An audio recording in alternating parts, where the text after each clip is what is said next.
Seems like we're good. Hold on, hold on. Yeah, we good, we good, we good. God damn. Okay, this is what I have. On my travels, I lost a little plastic piece to my microphone that allows me to adjust the gate. So I'm either gonna have to jerry rig something, and or what I'm going to end up doing is I can probably find the bit. I got an eBay page. It shouldn't be too hard. Let's take it off the sus page right now. My investigative page will open up on the copywriting, so that it's less a little bit more inconspicuous about what I'm doing. Okay, hold on. I'm just checking the audio on my Twitch right now. Using the app right now. Blah, blah, blah. We're going to check it out. I'll open up the stream. We'll see what's good. It should be working just fine, I imagine. We'll see what's good. It should be working just fine, I imagine. Yeah, here. I'll just boost up my OBS right now.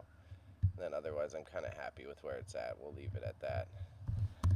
Damn. Well, at least because the little nubbin that was on the microphone was always getting adjusted to lower. So at least this way, it's like gonna stay at the right value. But what's up, internets? How we doing? How we doing? We're simulcasting right now on YouTube, Twitch, Kick, and that's it right now. I need to figure out. Let's write that down. A campaign to get my Facebook back up and running, but I need 100 followers on Facebook, which these days that means I need like 100 people over 40 to follow my page. So I think with my marketing and PR knowledge, I'll be able to create some sort of campaign that I can draw in that many people. But it's definitely not as easy as marketing on the other platforms, on the more youth-centric platforms. I sound like Vader with the bass. It's just my voice, bro. Come on, Giga. You didn't know I've got that epic Vader voice?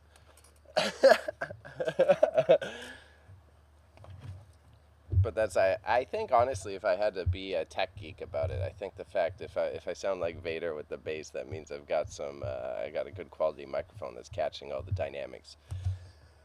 If anything, there you go. Here you go. Here's the higher pitch. If anything, if anything, I think it's when I mumble and get lazy, when I'm in relaxed Bailey mode, my voice is much lower. I mumble a lot more. I speak very monotone.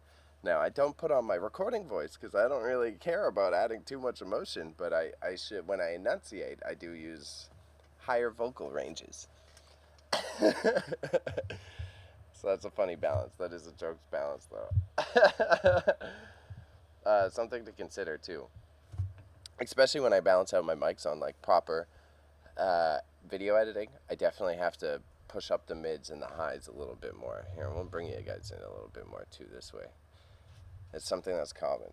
But, so, just got back from my trip. It was a wonderful time. I had a lot of crazy things to go through. I had a lot of big family time. It was a lot of hard work, too. But overall, I feel blessed for the experience. I know I ain't got much more time left with my grandmother, so I feel mad grateful for the time I do get with her. And as I set up some of the objectives for my future, I'm really hoping that it's something that I do keep true to my heart. Although, I like the one thing is I wouldn't say I feel guilt about taking personal donos on stream, but I also feel like there's got to be another way I can do it, you know? I don't think it's like the worst thing in the world. I don't judge other people that take personal donos, but especially with where my grandmother is at, like, that building, I built the bathroom when I was 16. I did a bunch of other work when I was young, like 12. I built their bedroom when I was like 18. So like a lot of this work on the building I did with like minimal construction experience, and it was like my learning experience to handle the ropes and get the beginner's knowledge on everything. And now that now that I'm edging on 30, and now that she's nearing 80, that bathroom needs to be, at least not the entire thing. I need to redo the floor and fixed some of the plumbing. Nothing's blown up yet, thank God. But it's time to do some renovations. So I think to like counter everything, that little bit of pseudo guilt I'm feeling about like taking personal donos, I think is an excellent solution to create the GoFundMe, so that hey, no, I'm just trying to be mysterious. I'm 31. I'm 31. I'm not embarrassed about being past 30. I think it's more so the doxing thing. I don't like sharing too many personal details just to be, safe on the internet. But I guess anyone can find that out by just looking at Facebook or whatever. So it's not like it's a big mystery I need to hide. But no, I'm 31. I'm 31. You might be either same year or a year older. But either way, not the actual number, I'm not embarrassed. I think me and you specifically went through this rant before that, bro, getting older it's all about mentality. If you want to turn 30 and become sedentary and do fuck all, then that's up to you.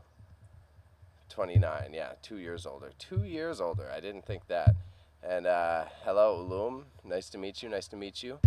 I'm hesitant. Whenever the kick chatters come in, you're usually a bot, but if it's your first time here, I do a variety of streams.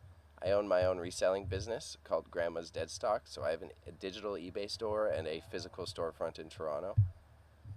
But regardless, Giga, hope you've been doing well. It's been a while since you popped in stream. I'm about to get another marathon going. What I need to sort out is, you remember all those golf tapes? This is probably, we're gonna do a journalism run to start off stream here. Yeah, man. Then alum, don't be afraid to drop a follow. You'll catch me on. I just took a mini break. I was still streaming about once a week, twice a week, but I was out supporting some of my family in Alberta, Canada. And while I was there, I was picking more antiques and vintage for my storefront. I actually picked an entire farm property that had 7 different houses on it that were all passed down through all the generations. They even like moved buildings from another abandoned town. And I thought, because it was like farm property stuff, that I figured what they would do, because it was back in the day, there were like little shacks, right? I thought they would like take down the walls like Lego pieces, move them individually, piece them together, and then slap it back up. But no, they did it the modern way, and they just like took out the foundations of the building, slapped it on a trailer, and then drove it to their property and slapped it off. But I guess when you have all that farm equipment, you have the capacity to carry that much weight. The trailer's available. Obviously wouldn't use forklifts. They probably use front loaders, and then just drive that shit over there. But it was literally 120 years worth of junk. So I've got, like, not only did I get to spend time there with my family, that was very valuable. This was the first time that I was able to support my family and get my work done at the same time. And this farmer, very kind, was astounded with how much money I gave him, because I paid him a fair price, because I got thousands of dollars worth of stuff off of him. And he was like, holy fuck, you're giving me this much money? I'm like, I'm going to break even on this in like the first month. Like, the first package of stuff I receive in Ontario is done. I received over 800 cassette tapes from this guy, right? So cassette tapes can vary anywhere from $7 to $50. 800, even times 7, 800 times 10 is what I'm using as the average price. That's a couple racks. There's going to be a couple L's in there, right? So I'm still giving a bit too much gratitude. I would even be gracious enough to take $2,000 off of that. I'm still well within my fucking profit range. So this guy was like, he was about to give me the cassette tapes for free. He's about to give me the cassette tapes for free. And I'm like, bro, I cannot do this to you. But, bless Giga. I hope the home's going well. I would love to visit it sometime. I still want to take you up on golf, even if we just hit the range. I think it's something that we could both enjoy. I'm interested in your golf philosophy, too. Your life perspectives do engage me, so I'm very curious to see how you handle all that, how you handle the approach to golf. Because I take more of the tortoise perspective. Play the old man golf. But here, we're gonna switch over to see the screen. Dentonia is right down the street. Hey, Dentonia, if we're playing par 3 Dentonia, then I can give you a run for your money. My issue is distance. I got a lot of accuracy with my mid and short range irons. So you want to play Dentonia, bro. I just hit a 91. I hit a 91 on a pseudo executive course. It was 18 holes, but there was so many par 3s it may as well have been an executive course.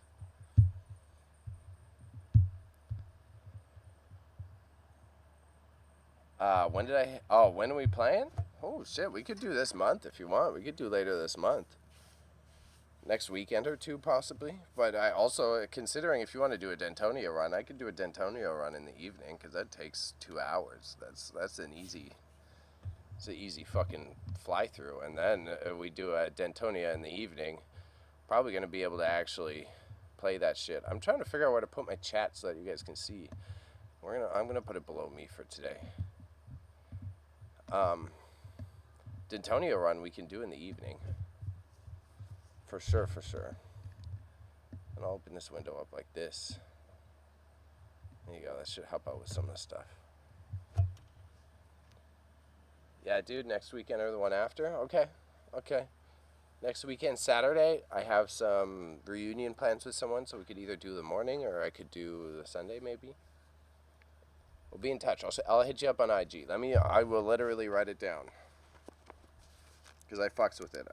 I would really enjoy a good Dentonia round with this man. So. Giga Dentonia. So also, Giga, you were around. You were around for when I was doing all the, hey, if you're wondering, I got the extra because I'm using my mobile setup, so I got to be focused on the windows. If I'm looking down, it's at my cell phone that's got the chat on it. Giga was around when I started doing these golf conversions, and I totally am going to keep doing these. You'll see that come back up in August. What I've realized I want to do is kind of like combine the formats that I've come up with, so then I can like play the normal streaming game but also accommodate my lifestyle and the need for availability to be flexible. So I'm thinking I'm going to do probably 10 to 12 hour streams once a week, likely on Wednesday or Thursday. And I'll start by doing 2 to 3 hours of eBay. And then so that I can have my lunch break and my breather, that's when I'll convert the golf tapes. So we'll do eBay stream, golf tapes for 4 to 5 hours, and then I'll come back on after and do a large batch of eBay. So that will add another 3-4 hours after that. So then I can like stack up the hours, have longer streams, more content to pull clips from, keep the Twitch analytics gods happy, and then at the same time get the evergreen content from those tape conversions. Now, finally, I was getting slightly self-conscious, but not in a bad way, that I did all that work converting those tapes, and the YouTube algo wasn't recognizing me. Like it didn't feed enough people to my profile until this month. Like this month, YouTube's recognized what I've been doing in terms of like, all the bots behind the scenes, which I'm sure many of you are well aware of, that it's like, okay, it kind of gets what I'm doing now, and it's starting to feed new people to my profile. I've gained a bunch of followers, But this man's Jim McLean decided to try to get me. So I had a golf video called Swing of a Lifetime featuring Sam Snead. He was in this video, but he was old in this video, and this was a video from like the late 80s, early 90s. So I did make a presumptuous choice based on copyright decisions that it's not going to matter. He was just a host, so I can repost this video and no worries, right? I've posted a lot of old golf videos. Even fucking Jack Nicklaus gave me, he didn't submit a copyright claim. All Jack Nicklaus did was claim my monetizable income, which is more than fair. But this Jim McLean took the Sam Snead video and gave me an actual copyright claim. But I can't find. We got to put in some actual journalist stuff. He participated in it. He was a big part of the video, but everything that I can find is that he was just like the host. He was a paid host for the video. That he doesn't own the copyright claim to it. Now, I'm 95% sure from my experience being on YouTube that if I file a dispute, he's going to try to take me to actual court, and I don't have that money. So I think I'm going to try to gather the facts and shoot him an email and give him a chance to be like, hey man, I'm not dumb. Yeah, he doesn't even have the. So we're looking at his page, right? We got McLean Golf. We type in Sam Snead. He doesn't even have the video on his page, but he claimed me for the video when he doesn't have the video on his page. And then there's another YouTube page with the re-upload. There's another guy who has Sam Snead Swing for a Lifetime on his YouTube as well. So it's like, bro, Jim, why are you being so greedy? I'm even going to offer Jim, I want to get my facts straight so that I can send it to him in a comprehensive email. So Sam Snead Swing for a Lifetime. My Wi-Fi is consistent enough to run a stream, but you'll notice with the loading times, sometimes this Wi-Fi can't handle streams and searching stuff, so it'll slow down every now and then. This guy, Booklegger, 1974, this is the same video I had uploaded. I actually did have a different cut of the tape, but his is still up. Swing Analysis by Jim McLean, right? So Jim McLean was a key figure in the video breaking it down, but he was the host for the Golf Channel. He didn't own the fucking video.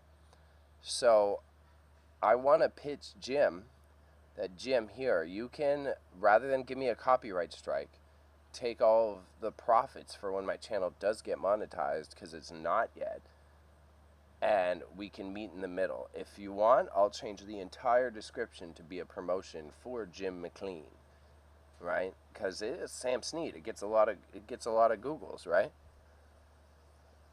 But there's this other video up that's 3 minutes long. He didn't copyright strike this, and if he did, this person was able to claim it against it. There's other, like, bro, there's all these, like, there's other Sam Snead videos here that are all clips from the same tape I had, and they're still up. So I think they fought him, but the issue is I think I'm getting bullied by an old man. I think I'm legit getting bullied by an old man. I think he knows that I can't fight him in an actual legal battle, because when you do the counter copyright suit on YouTube, it becomes an actual legal case. So I think I'll try to take the high road. I'll email him first. Yeah, no power or importance. Exactly, bro. I agree. This is an old man with no power or importance, because he's uploading shorts. He's been doing this since the 80s. He only has 7,000 followers. He was one of the hosts on the fucking Golf Channel. You think he would have more followers. But again, whatever. Fair. Who knows? However people took their life. Maybe he valued being a host more. But even his shorts here, right? He's not getting many more shorts views than me. He's got a great filmer. The content isn't framed that bad, but it's nothing too crazy. I don't want to click any of the videos because I'm also streaming on YouTube, so the last thing I need is for him to give me a copyright strike on the live stream. This is all he's got, picking streams. Yeah, that's exactly. I'm just trying to document it. Now, the thing is, the reason why I also have to be careful on filing the counterclaim for YouTube copyright rules, I do know the one thing, that it's fair, and that's why I want to get my facts straight, and then I'll shoot him an email, because I didn't change the content at all. If I'm presenting content for educational purposes, I know that I do need to alter it in some way. I had a raw copy of the video converted, which you guys would have seen on my live streams, and then re-uploaded it. So he does have a legal point there. However, it was produced by the Golf Channel. So I do think I have a case for arguing that he was just a participant in the content and that he doesn't own it. But I am also broke as fuck. And if he decides to argue me and get lawyers involved, I cannot handle that. But I definitely, this Jim McLean, he's a top 3 instructor for America for 25 years. Let's read this quick bio. What does he say? Jim McLean is likely the most copied teacher in the world. That in itself, right? Jim McLean is likely the most copied teacher in the world. So no one, he's already got a bone to pick about this shit. He has been ranked as one of the top 3 teachers in America for 25 years. He's spoken across the world: Japan, Australia, Thailand, New Zealand, a bunch of countries, often on the X Factor and position teaching. Oh, golf position teaching. He has been a featured speaker at 10 U.S. teaching and coaching summits and 3 European summits. Jim McLean, let's go to his website. Does his website say anything about the Sam Snead stuff?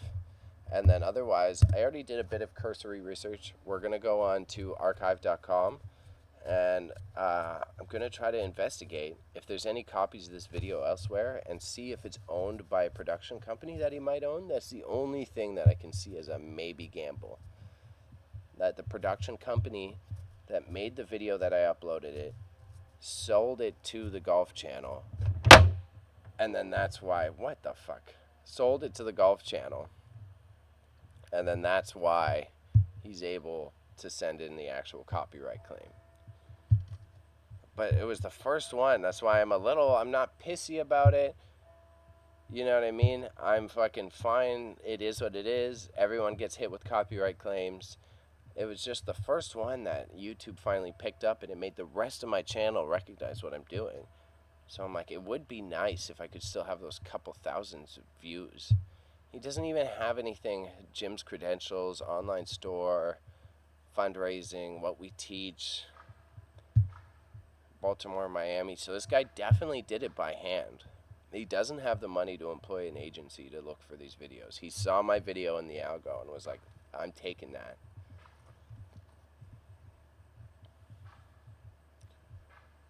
So this might be helpful too, though. Maybe I take down some of his accreditations. I'm going to actually open a new Google Doc right now, and we're going to make Jim McLean notes.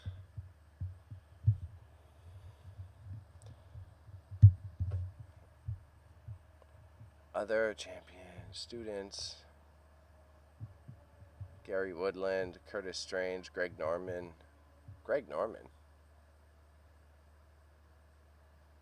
Lexi Thompson.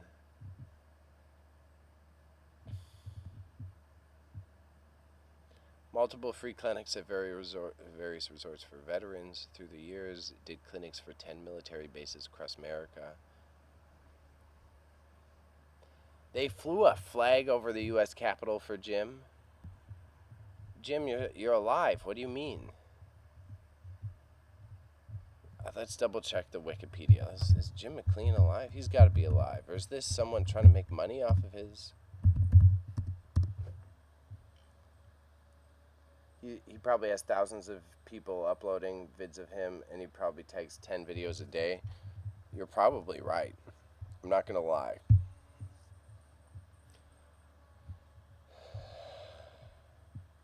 Yeah, he's still alive. Imagine being 74 and copyright striking people on YouTube. Books and videos. 8-step swing. This is actually probably good, actually. Yeah, it's not recognized as an ISBN number that he owns. He doesn't own the copyright to this. The video we're looking for is called Swing of a Lifetime with Sam Snead. 8-step. I thought so. I knew it. He doesn't own this fucking video. But so I'm going to start off by I'm going to note my notes. Jim McLean. We're going to pull some PR stuff. I'm going to butter him up. So we're going to use his credentials. I'm going to butter this little fucker up. Butter him up. Butter him up. Use his credentials to make it seem like I respect him.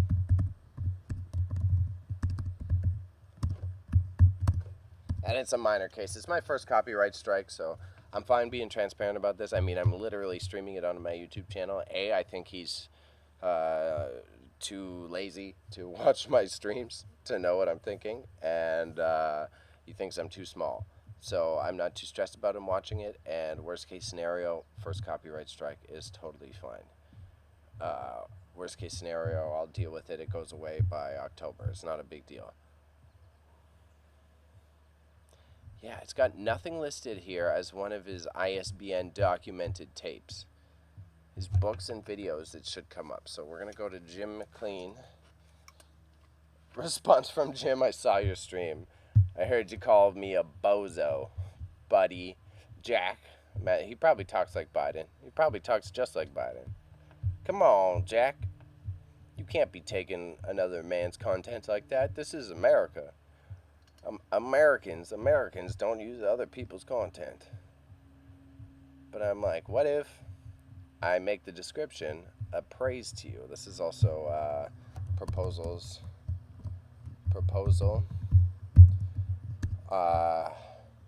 Approved description. Proposal. We'll add a little bap, bap, bap.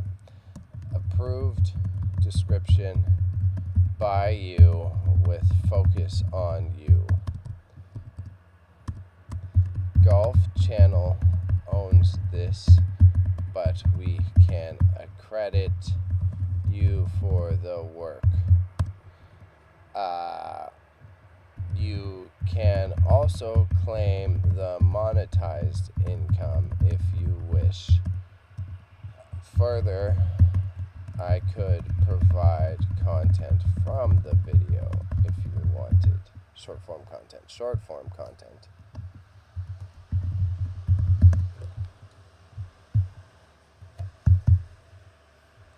Fucking Jim. But, Giga, yeah, house is going good. Pretty set up. You doing any major renovations, or is it just like your typical repaint this room, redo a closet, and hold on, my family's so far in the country, a farmer's driving by, literally. Yeah, literally a farmer passing by right now. He's getting ready to bale up hay by his machines, yeah. Yeah. He just put all his hay in rows. They should be coming back with the baler either later today or next few days. I enjoy it. It's awesome. It's cute. But so Sam Snead, swing of a lifetime. So he probably, because I see he did leave the one video up here. I'm not going to play it again. I'm streaming to YouTube, and their copyright is a little screwy. If it was just Twitch, I would gladly play the entire videos that I'm creeping, but I got one copyright strike and one TOS strike, so I got to be okay. Using never before seen footage of Sam in his prime, you'll learn the secrets of transcript. Why did this guy get away with it? It is 13 years old. But if he's constantly scanning, that's the part that trips me out.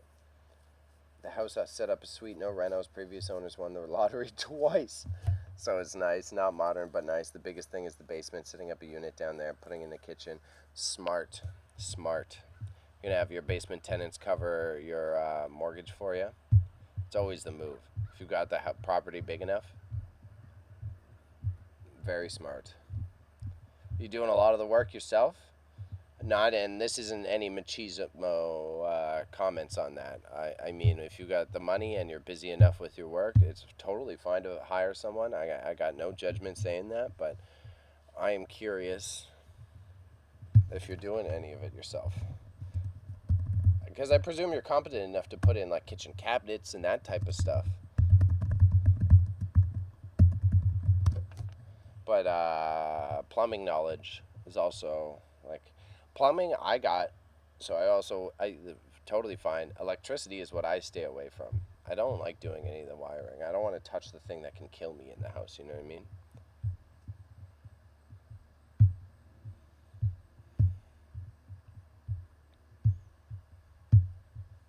Awesome call though. Good choice. Always adding the tenant unit. Just opening one other window off stream right now.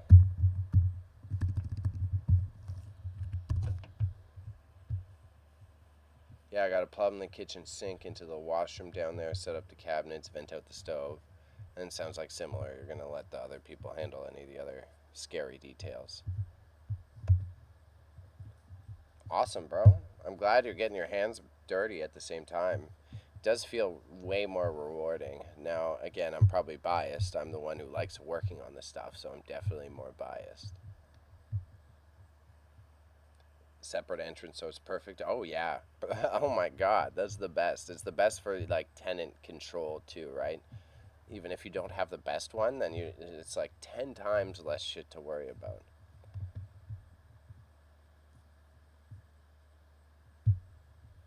Manufacturer. That guy on the... What? Why does that YouTube guy get to... Why did the other guy not? So, hold on. Booklegger. Who's Booklegger, then? So, Sam Sneed, Swing for a Lifetime. The manufacturer is this YouTube channel that I just found.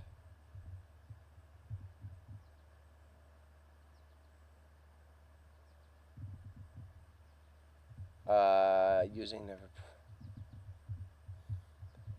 So that YouTube video was a teaser for this sale. Great customer service, no problem. Oh, these are fake for sure. If they're not fake, they're just the reviews for the entire website applied to each product.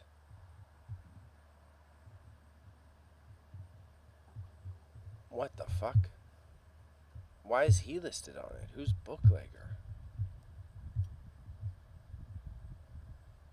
Nicholas versus... Who's Booklegger? If anything, I think Jim McLean might have a... No, because there's too many other people on it. And they're all teases.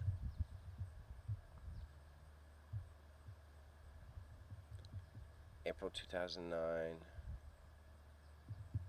Huh. I didn't expect to see him on one of the listings. And this is obviously an ancient website, as you can tell by how it looks.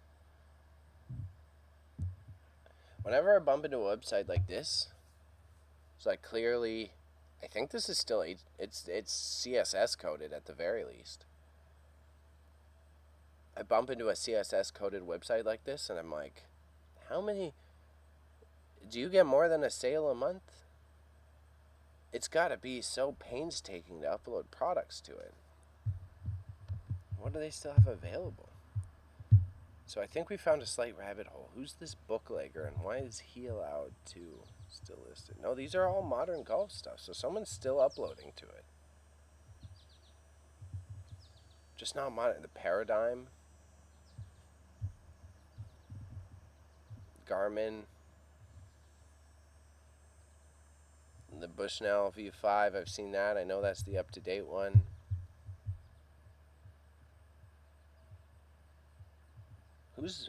Why are you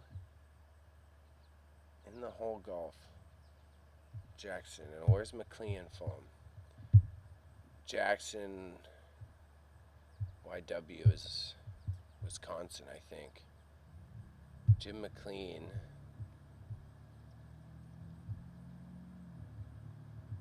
He's got 2 million views too. Come on, Jim.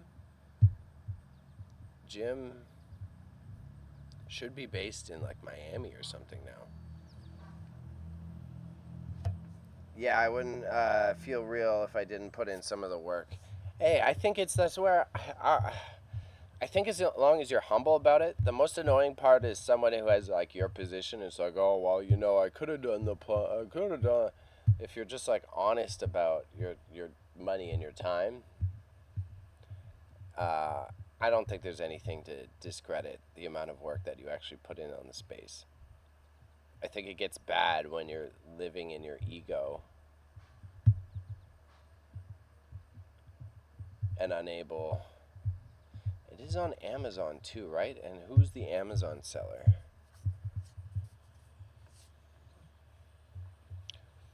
I think, yeah, Jim McLean. The Booklegger is the director? Why is the...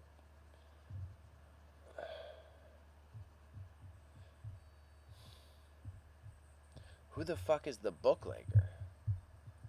So this guy's popping up everywhere. This is the part that I didn't expect. I can imagine that you got... I mean, it's a tough time, but there was a slight dip there, you know? So the bootlegger clearly has a deal with Jim McLean. I really suspect that the bootlegger is Jim. Golf Channel presents. But he's out of product. That's why I think the bootlegger has to be a punt. It's got to be a punt. I think he's a bootlegger. There's no way he owns these fucking tapes. The Golf Channel owns them. If anything, I wouldn't be mad if the Golf Channel hit me. But the bootlegger's got to deal with Jim.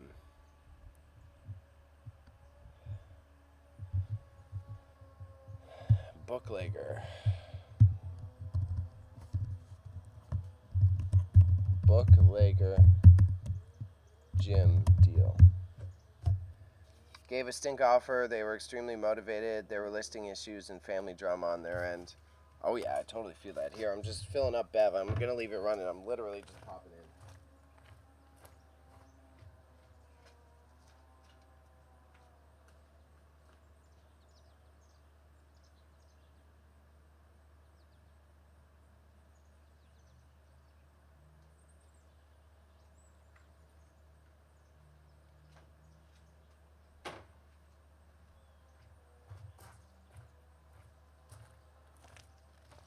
Yeah, that is literally the best type of perfect storm. That's the most you could ask for out of that scenario. I don't want to raid a channel right now. Get out of here, Twitch. That's great. So you actually got the proper, you got a good house set up mixed with something that was like appropriate value that increases over time. Good win, bro. Big good win. I got to deal with, that's, I was talking about this supporting my grandma stream. My grandma pays off her house this coming year. So that's, I'm hoping, can be something that I assist with increasing the value there a bit. But that house is so shit. The only thing that we have is property value. And even then, fortunately, there's some buried tanks next door. There's a gas station next door. And it was old gas station. Like before they did the properly lined tanks that they do now. But they're downhill from us, so all of their waste is leaking downhill. So our property isn't contaminated, but it still doesn't help your property sale value when you're next to a contaminated property. You know what I mean? Yeah, man. I guess that's the golf shares. I'm excited to hear because you don't want to dox yourself too much with those details.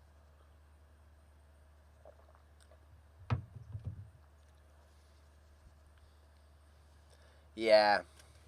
It's in the middle of nowhere, Alberta. The property that my grandmother's restaurant is in and that she lives in the basement of it was 4 granaries put together. So it was a granary on the property originally, and they built 4 more, all in the same, next to each other. And since they had concrete foundations, they knocked down the granary, then used those concrete foundations to build the house on top of it. So then it was a basement, 1-story house, and then my grandfather built the extension on it. So when they did that, it's just like each time they added to it, they just added a roof on top of the existing roof. So there's 3 different shells of a roof inside of this building, and right now the roof's leaking. So not only do we have to find the first exterior leak, we then have to figure out where the water's getting in after it gets in. And the men in my family are getting older. It's only me and my little cousin that can go into that attic space, that crawl space, to see where the water's coming in. So that's why I was on the roof while I was there this time to fix that shit. But holy fuck, if it's a 100-year-old house, it was granaries, so the basement isn't leveled properly. The water doesn't run properly. Bro. Yeah, also their private info. You know anyone who wants to buy a wheelchair lift? Just got it working yesterday. Safety switches flipped deep in the internals. That's the worst. We'll get to that exactly. Exactly. Fortunately, Alberta is like a big desert environment where my family lives because they live in the Badlands. So the rot is a little bit more negligible because it does dissipate mad quickly. But hence why one of the viewer rewards I want to do, or the GoFundMe, one of the goals will be to replace my grandmother's bathroom that I built when I was a young man, because ain't looking good there. But if you know anyone, a wheelchair lift isn't something that I get asked for often. And I just gave away the one wheelchair and handicap aid I had to charity. I mean, stay in touch on that, because in the next month or so I might be upgrading to running like a full auction house with one of my colleagues that I met through the hustle, and I should be able to sell it through that. But otherwise, uh how do I word it?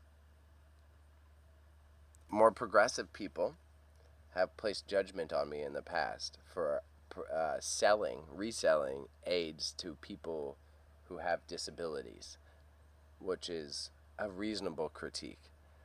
But so I am more leery about selling wheelchairs and wheelchair aids, because then they're like, oh, you're turning a profit on something that someone probably desperately needs.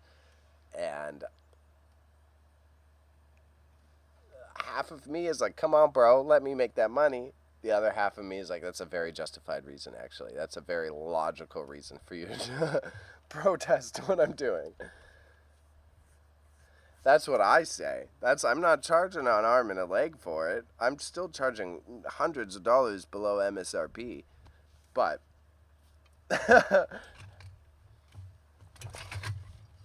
yeah, exactly. Exactly.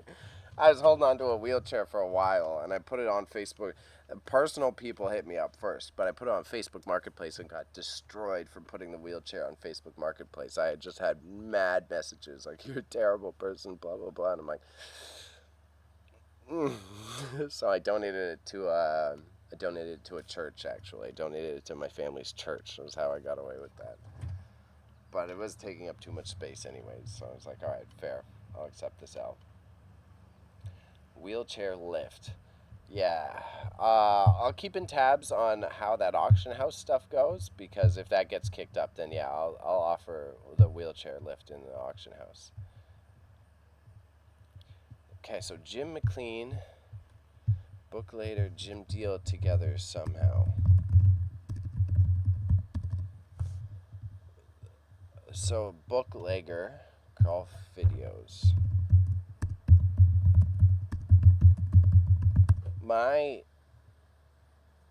Yeah, exactly. Good karma boost. I was like, fine, I'll just give it to a church, and it does the exact same thing.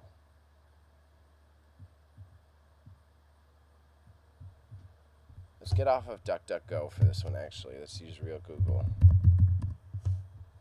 Booklegger golf videos.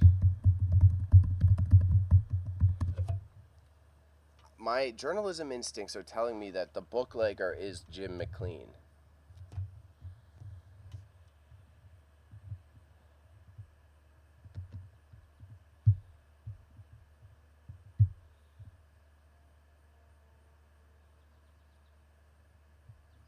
Greenskeeper.org. Here's another one of those weird websites. Booklegger books.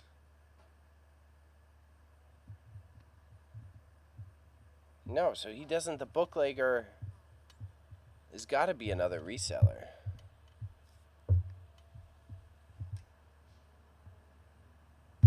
The booklegger has to be another reseller. Dream Books, Better Golf Academy.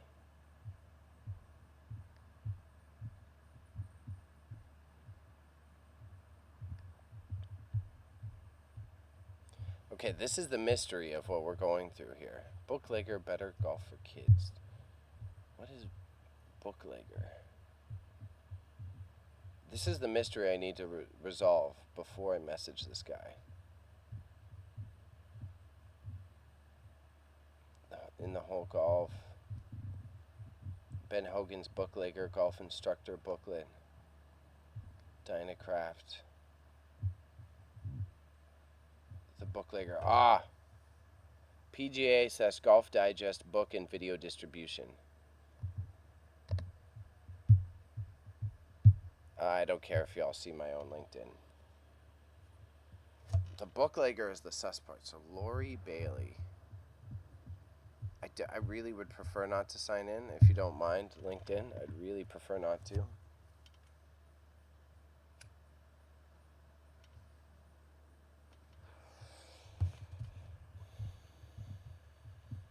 Strong leader with proof. Okay, where did finance manager, market, the Booklegger, PGA and Golf Digest book and video distribution. Graphic designer. So the only reference, I gotta save this in my documents so that I can refer to this one for later. Only reference so far to Booklegger.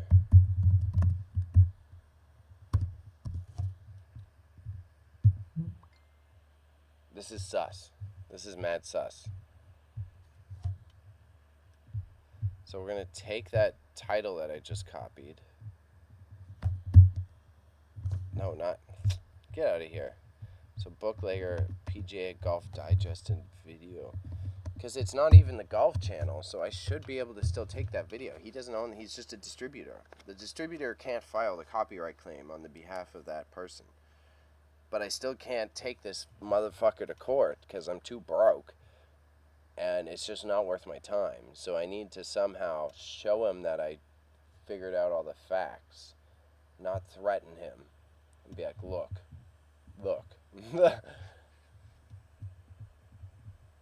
I have every right that you do to share this.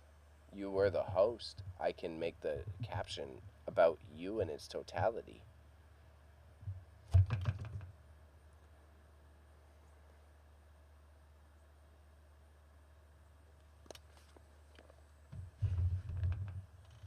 But otherwise, Giga, what you been up to? You been up to things outside of that? Plenty of golf. You got any new hobbies? Still reading Berserk?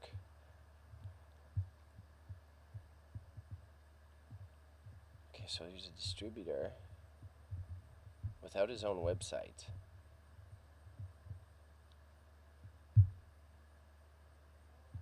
The Booklegger video distribution. Let's type this into proper Google first and see if anything comes up. Okay. Good start. Thank you, proper Google. Sometimes proper Google does have benefits outside of using DuckDuckGo. Especially with people who have, like, exactly this. I do find that although I know a lot of people critique that DuckDuckGo is safer to use because the cookies that Google adds to your searches are a violation of your privacy, when you're talking about doing research on a company or person that may be like 12 years old or even older, sometimes using Google does help because they attach their cookies back a decade ago, even longer. So when you're trying to research journalistically someone who may be a bit vague or disappeared from the internet, it does provide some value that you may not have found otherwise. I am a big fan of DuckDuckGo, though. I prefer to use it because then also, because I search so many silly things, right? As a journalist and as the content creator, I swear by the DuckDuckGo as well, because then my search isn't like inundated with just wild shit. Sometimes my ads start to get fucking crazy because next thing you know, I'm researching what Alex Jones is talking about, what just happened to Trumpito, and then it's like, oh, so you're one of them now. I'm like, no, I'm not. The worst is like, because I like anime. And it's like, oh, so all you want to do is look at cartoon titties, right? And I'm like, no, it's not what I... sometimes I get distracted by them, but it is not the primary reason why I'm on the internet. I actually got through book 5 of Berserk last night, the big special edition books, killing thousands of ants in my backyard. They have a massive hive. Oh, man. A little bit better in Ontario, so you should be able to conquer it. I don't even have big advice for that one. My family was using the foam back home, the spray foam, and it was working pretty fucking good on them, actually.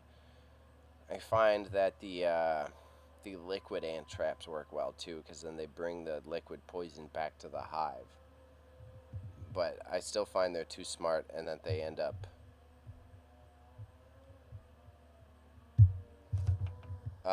just avoiding the spot that you put the poison. So the bootlegger video distribution is what I think I need to look up next.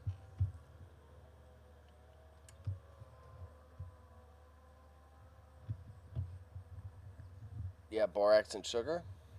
Makes sense. Borax and sugar. Just the borax is enough to kill them? I didn't think that.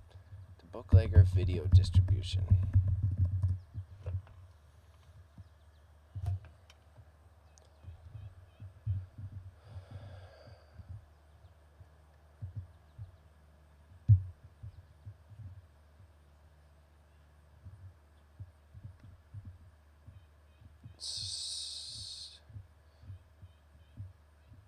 So it looks like he had the rights to distribute PGA and Golf Digest.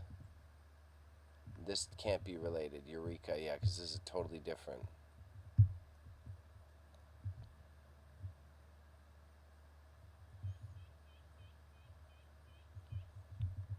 This is sus.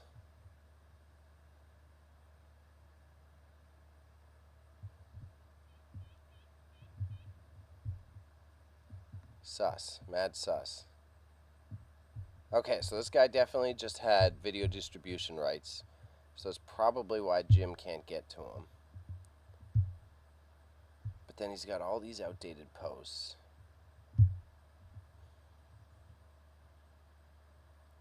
Okay, so then I need to just do the last final search for the actual Swing of a Lifetime stuff itself. And I'm going to process this off stream about how to go to him.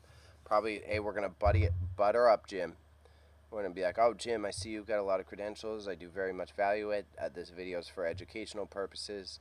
I'm looking to share these things to document history, not necessarily profit off of them. But however, if you are concerned about profit, I will give you the revenue from the video when my channel's monetized. I do see this bootlegger person has multiple copies throughout the internet still available. I can share some links if you'd like, unless this is a cohort of yours.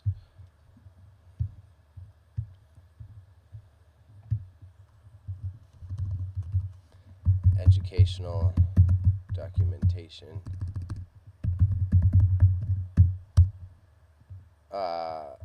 Bootlegger has copies available online still. Live postings at least. Would be willing to share the links. It helps you.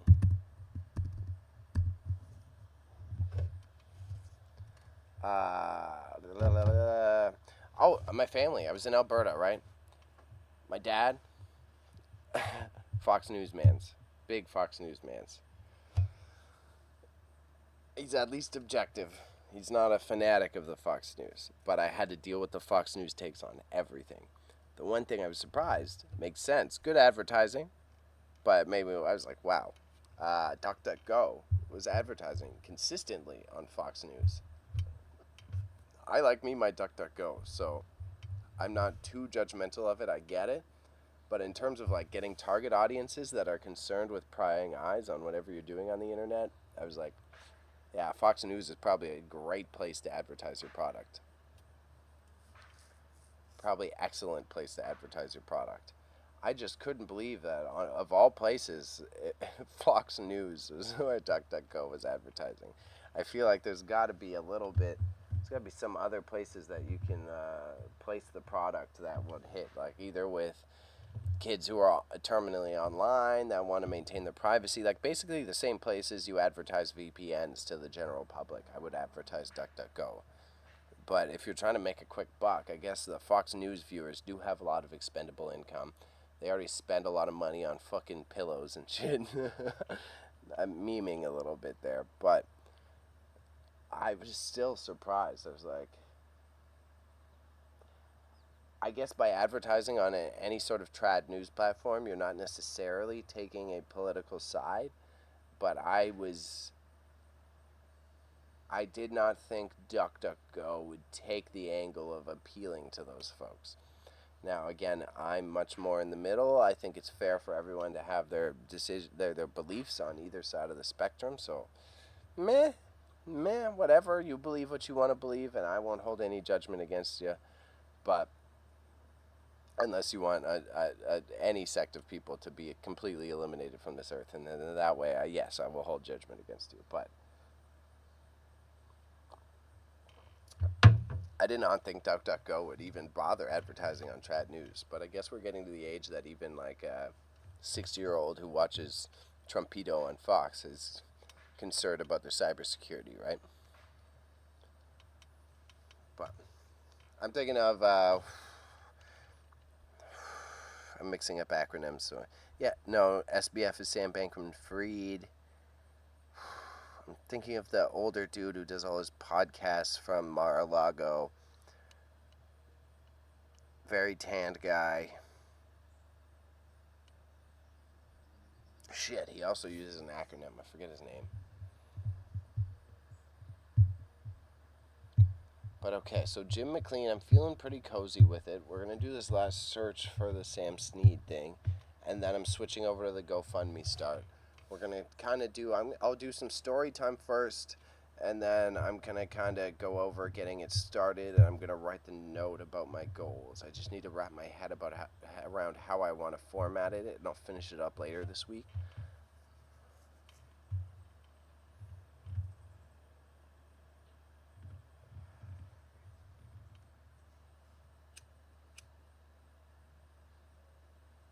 I sell the tech that does all the digital triangulation. It's terrifying. If regulations were there to prevent that stuff, Corpse would know everything about you. Oh, yeah.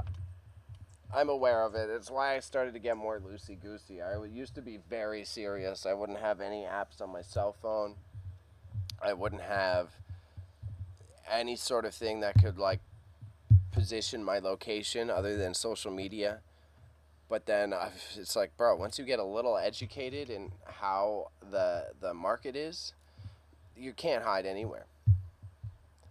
I pop on Instagram, then my banking company knows where I'm at. I pop on Instagram, then Elections Canada can figure out where I'm at. So I do the minor stuff. I use DuckDuckGo to help, like, not contribute as much data to the system as I can. But at the end of the day, I am inevitable. There's tech that can theoretically use your mouse movements to identify you, then consolidate all your web activity across the internet. The mouse movement behaviors alone are a digital fingerprint. I can imagine. Makes sense as like a journalist from my end of things. I'm just also being a good boy. I got some marijuanas on the side, but I'm trying to not have the piece directly on cameras. That's what I'm leaning over doing. I'm not surprised by the mouse movement behaviors. I also know that say even my webcam as I'm on stream right now, they can. It's not why I wear my sunglasses, but judged on the windows I have open and using the webcam, they can also use my eye tracking data to see which parts of the websites I am reading first and more often and more repeatedly. That's more so, how everyone covers up the little webcam on your laptop now. That's more so what they're doing with it. They're not spying on you to try to catch you fucking diddling yourself. They're spying on you to understand what's the actual patterns you use as you engage with different websites. But again, who am I? Who am I? Who am I? Just a guy on the internet making no money.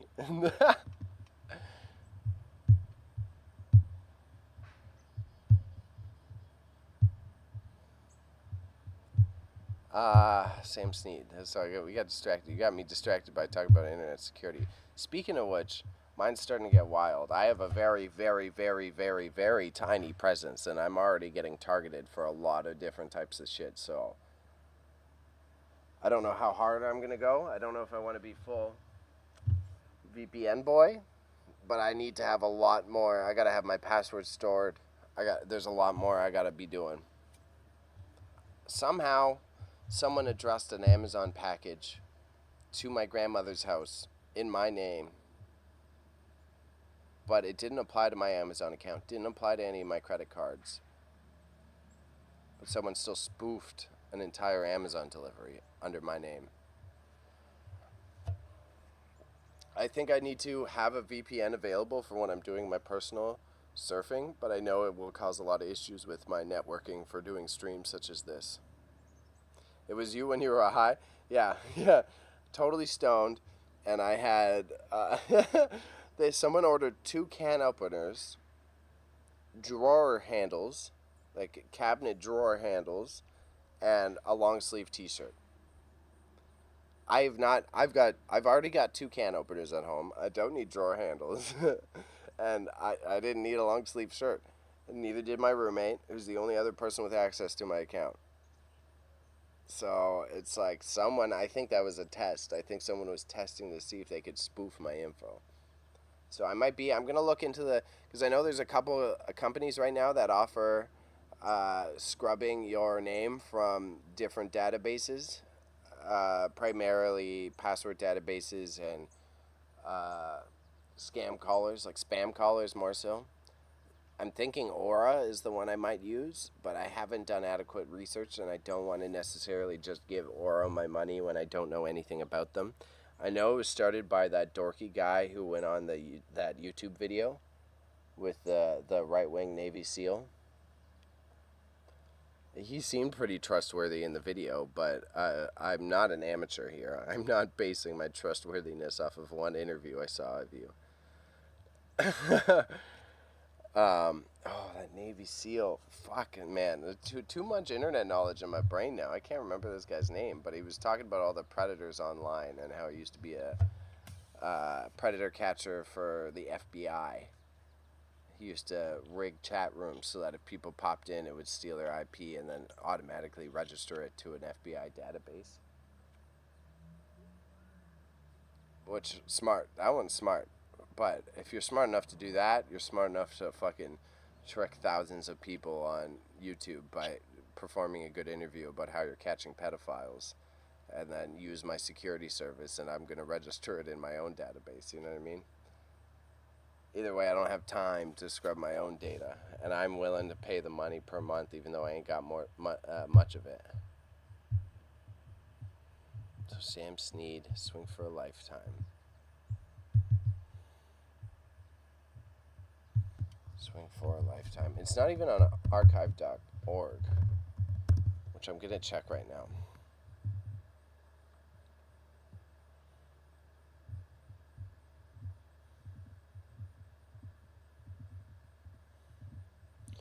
Golf Digest, if anything, is the one who owns this copyright.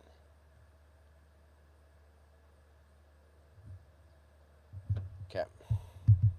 So we're going to do that. I'm going to pop into archive.org, and I think this is enough research for me. This is good cursory.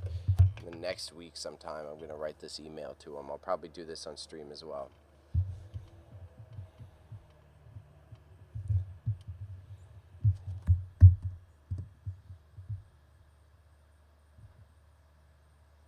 Yeah.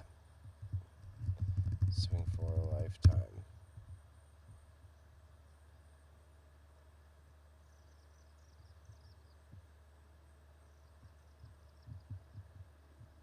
I have the Bob Tosky one. It's appearing at the top here on the left. That one's a book.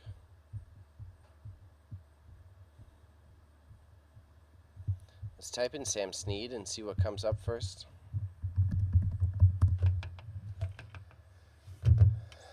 And then I think I call it for now. I think that's a good cursory research. I'm going to try to do another dive on Jim McLean Otherwise, I'm going to email him, butter him up, take the high road, tell him it's for educational and documentation purposes, and hopefully scoot the fuck out of here with no problem.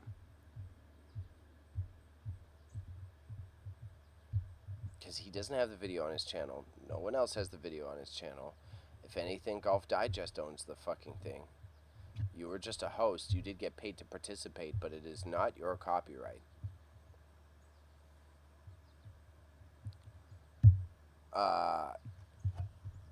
Can a paid host implement copyright law? Because this is the only thing. I think he might... I mean, there's a couple things. Let me fucking reword that. But he might be able to say that he appears in it. So he's not trying to say that he owns the video. But I'm using his... Oh, whoa, whoa, there's literal chipmunks running underneath me right now. What the hell? What are you guys beefing? Ask ChatGPT. Then I gotta sign into it, and I gotta pay for it, blah, blah, blah.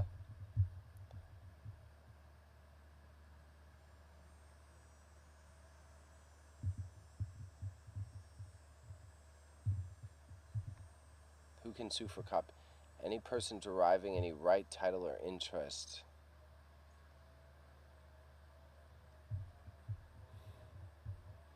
There's no way he owns the license.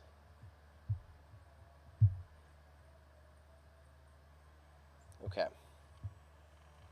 This is what we're gonna do. We're gonna think about it. I'm gonna do a little bit more research on copyright. I think him and the bootlegger are in cahoots based on licensing rights. I think I'm going to try to argue the logistics. Approved description by you with focus on you. Golf Channel / Golf Digest owns this. But we can accredit you for the hosting work. You can claim the monetized income further. I provide you short form content. It would benefit both of our outreach and growth for this video to be made available. I would also be willing to include a sales link of some sort so that this can be converted to physical copies. As we both well know, sales of physical copies have diminished incredibly, and your residual income would be better benefited from a system that generates you ad revenue in passive income. There we go. Approved description by you with focus on you. Golf Channel says Golf Digest owns this, but we can accredit you. It will both benefit our outreach, as we both know sale. Yep, good enough for me. Okay. I'm so curious about this bootlegger though, but it is kind of a waste of my time. But the fun parts of my brain is just like, I need to figure out who this is. But it's a waste of time, but I really want to. The bootlegger. What an interesting title, too. Doesn't make it any more reassuring that it's not him.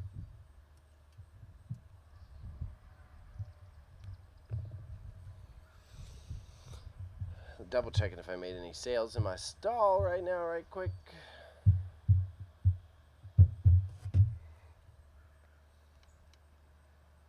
Oh God, my algo's so bad. I've been getting too distracted by the feminine form, and the internet's just like, here, boobs, Boobs? Boobs? You want to look at boobs? I'm like, fuck.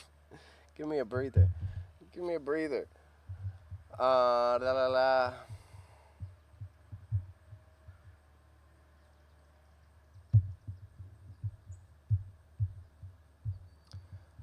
Okay, I think I'm very content with this. Did I save? His website, his credentials, okay. We can butter him up. We're going to take the Bookleggers channel. Bookleggers channel. Save that. Booklegger channel. I mean, if I really wanted to go deep, I would message that person I found on LinkedIn and be like, yo, so who owns this? Is this Jim? Because I think Jim owns it. But I'm not that salty, and again, I can't afford a legal case. If I could. Let's check out Jim McLean Golf on Instagram. What does he have? If he has more followers than me, I'd be surprised. And I don't have many. 43? Oh, good job, Jim. Good job, Jim. Oh, Jim's doing good. Then why are you picking on me, Jim? Why are you picking on me, Jim? Fucking Jim, bud. Jim McLean's got enough followers. Why are you bothering me? Jim.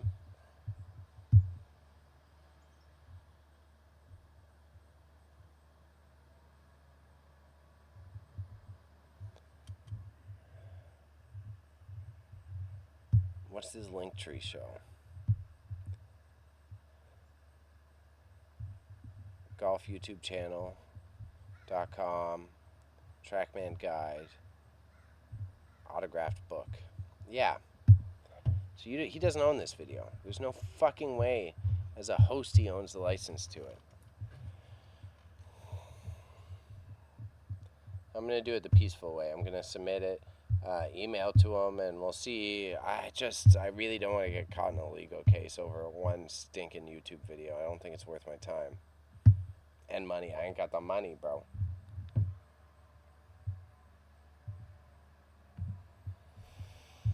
Okay. Alright, super quick. I'm going to put you on the main so you can see the big cams here. You can see the big cams. Enjoy the nature. Hopefully a chipmunk runs up behind me while I'm gone. I got to use the bathroom right quick. I'm not even going to put a BRB screen because I'm not going to dawdle. I'm going to be right back. Alright? Wah! Wah!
Alright.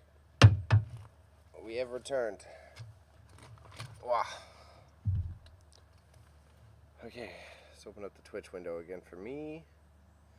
Alright, so now we're on to setting up the GoFundMe for my grandmother, which is, I guess I'll do a bit of story time, reflection time. It was an incredible stay with my grandmother.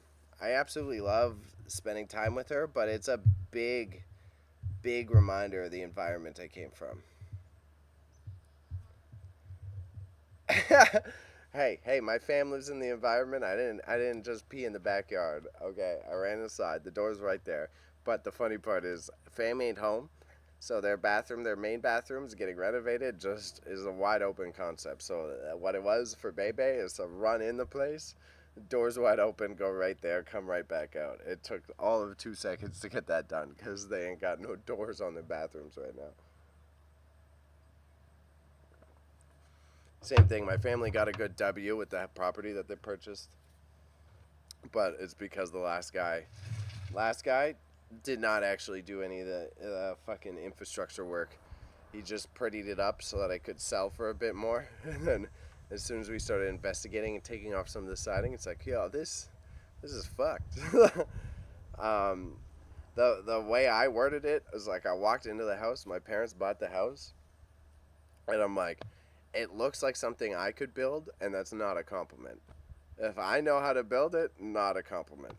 Because I have just intermediate knowledge. I've worked a few years of construction here and there. I understand the basics, same as what Giga was saying in the chat. I understand how to install the cabinets, maybe do a little plumbing. I know how to do this and that.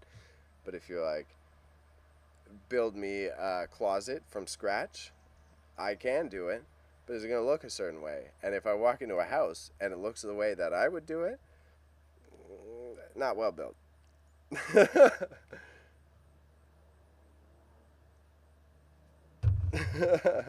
um, so, Grandma's story. She's a really valuable person. She's taught me a lot in my life. She's really helped me understand what it's like to come from that environment where you didn't have any other choice. It was shut up and do the work, and that's it. There was no lollygagging. There was no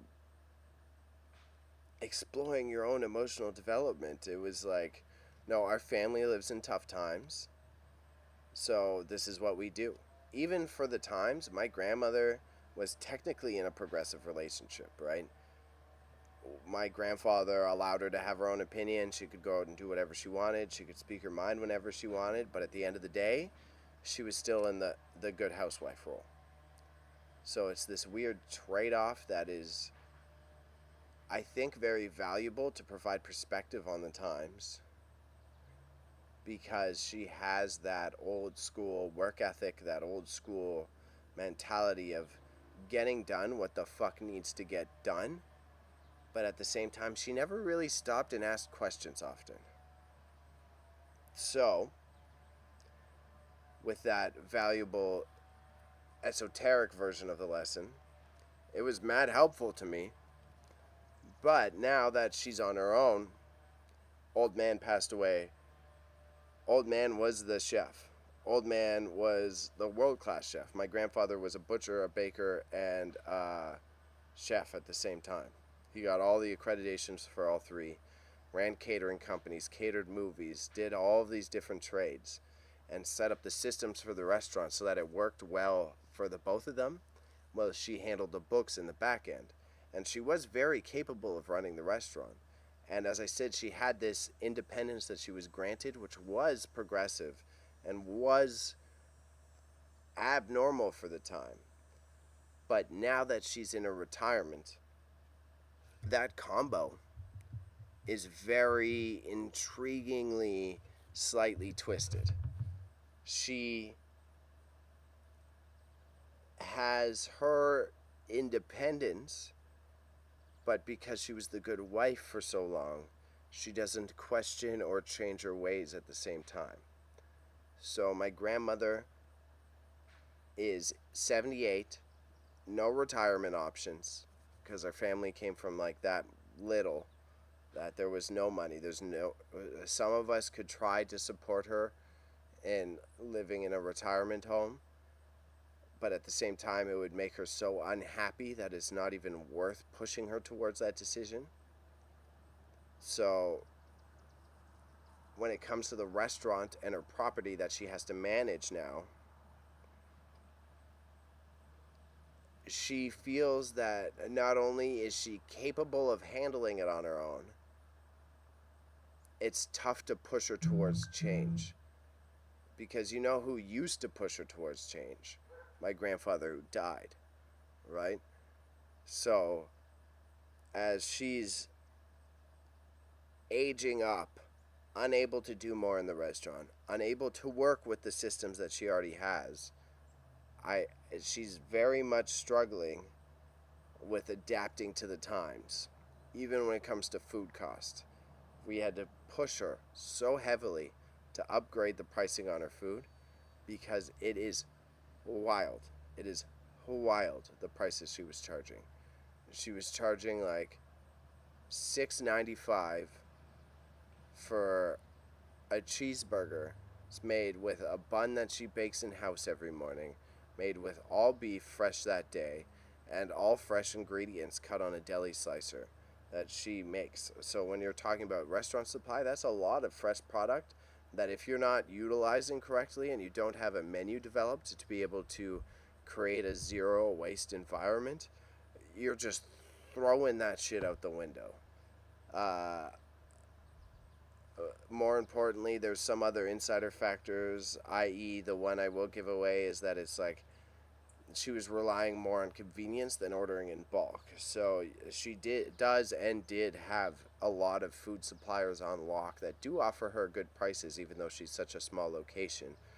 But because she didn't want to pay the $800 up front to get like whatever 20 to 40 kilograms of ground beef, she's instead going to the grocery store once every 2 days and spending literally double to triple her budget on food cost, right? Otherwise, I'm for her own privacy's sake and whatever.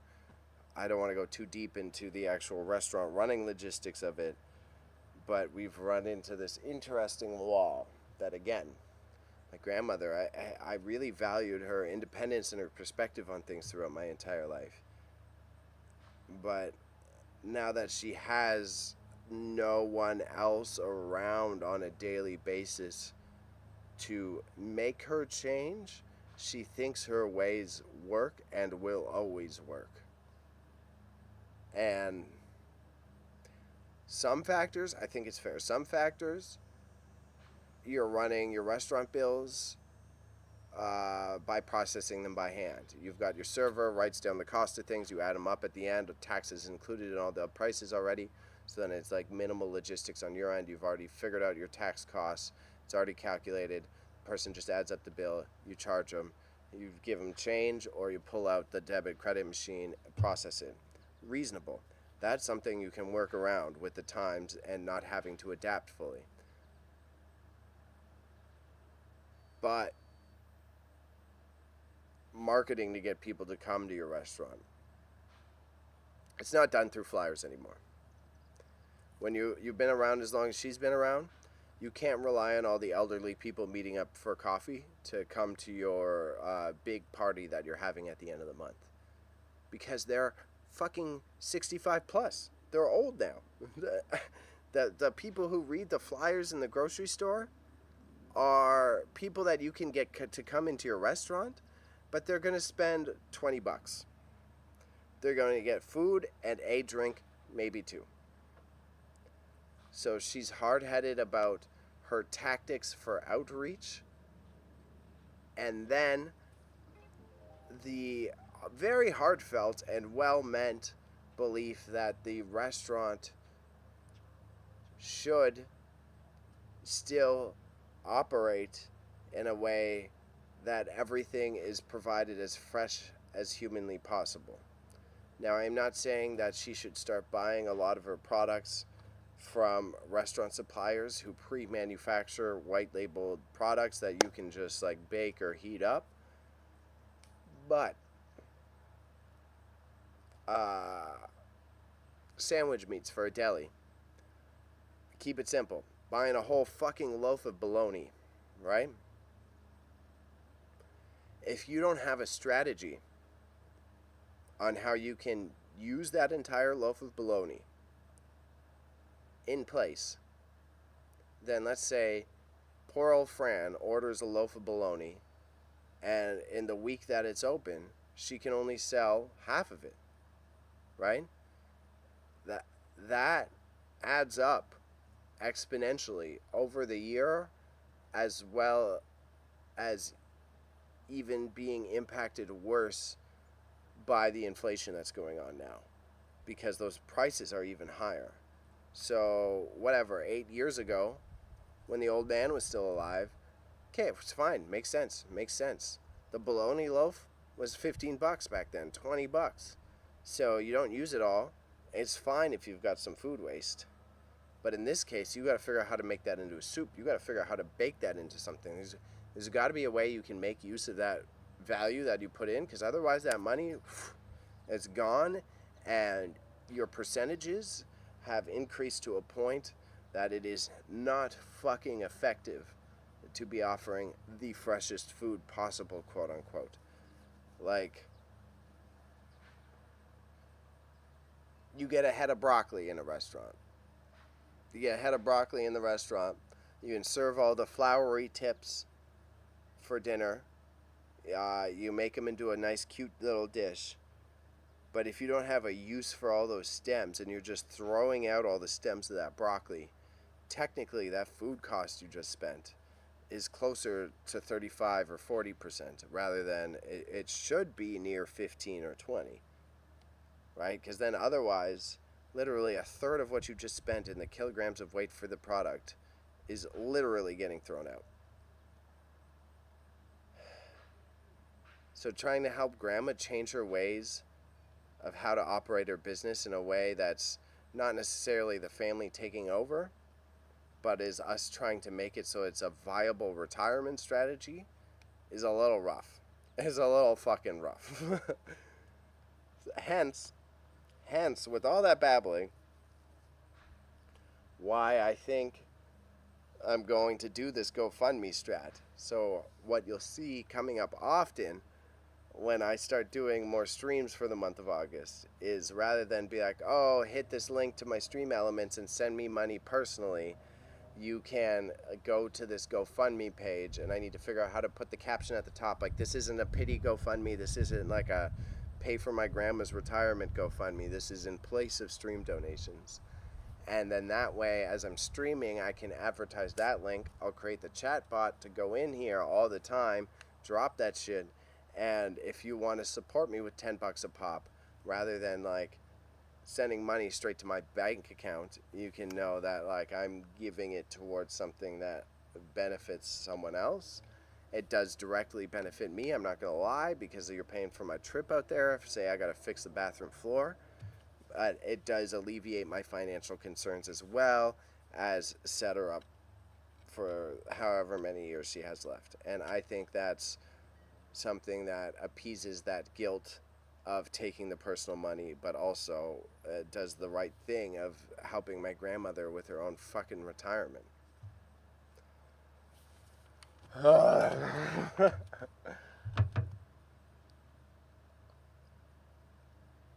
We live in some times, bro. We live in a society.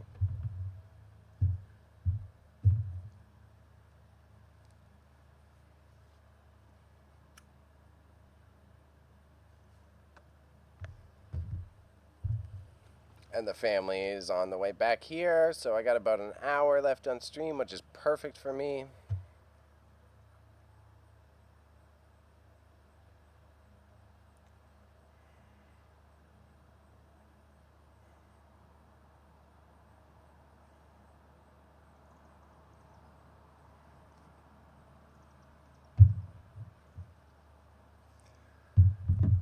So, grandmother's GoFundMe. This is the tricky part that we have to evaluate. I want to make some smaller, achievable goals to start off with, while opening up larger options in case whatever, I hit it big. When it comes to both my creative endeavors as well as my business endeavors, I like to make sure that I don't set my goals too lofty. I had that. I like learned that trial by error from having my photography business and having my other endeavors in the past. I was always a big dreamer. I'd always create these financial projections that were unachievable, that were quite frankly unachievable. And it was because I was planning for not the best case scenario, but still the good scenario. And so when I'm trying to create these goals for supporting my grandmother and funding the restaurant, I want to start small, like maybe healthcare kits, hydration kits for her. And then the final one, say, can be replacing her roof for whatever, $5,000. So, like, bathroom can fall somewhere in the middle of that at like $700. That pays for my trip and the materials, you know? But I want to staggle. What a word. I want to stagger them so that as I receive some stream donos, I'm also just not like, here, you're here. Pay for a new roof for my grandma for fucking $5,000. You know what I mean? Just as with so much in life, it's not an easy answer.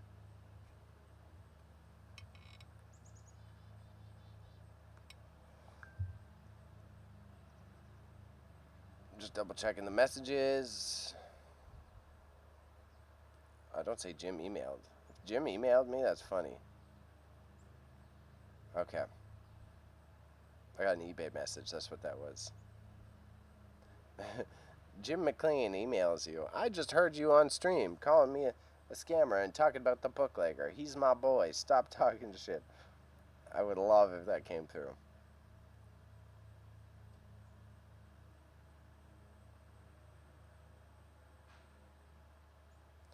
Ooh, someone wants a local pickup for an item of mine in my eBay store, which means I get to pay less taxes on it.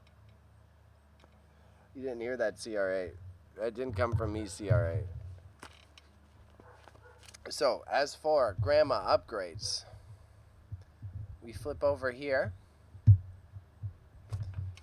Grandma upgrades. Grandma upgrades. So, she needs to paint the place, but it's not a top priority. She needs to do her bathroom floor. She needs the hydration. She needs to fix her deck on the outside. The building is cracked and needs more sealant.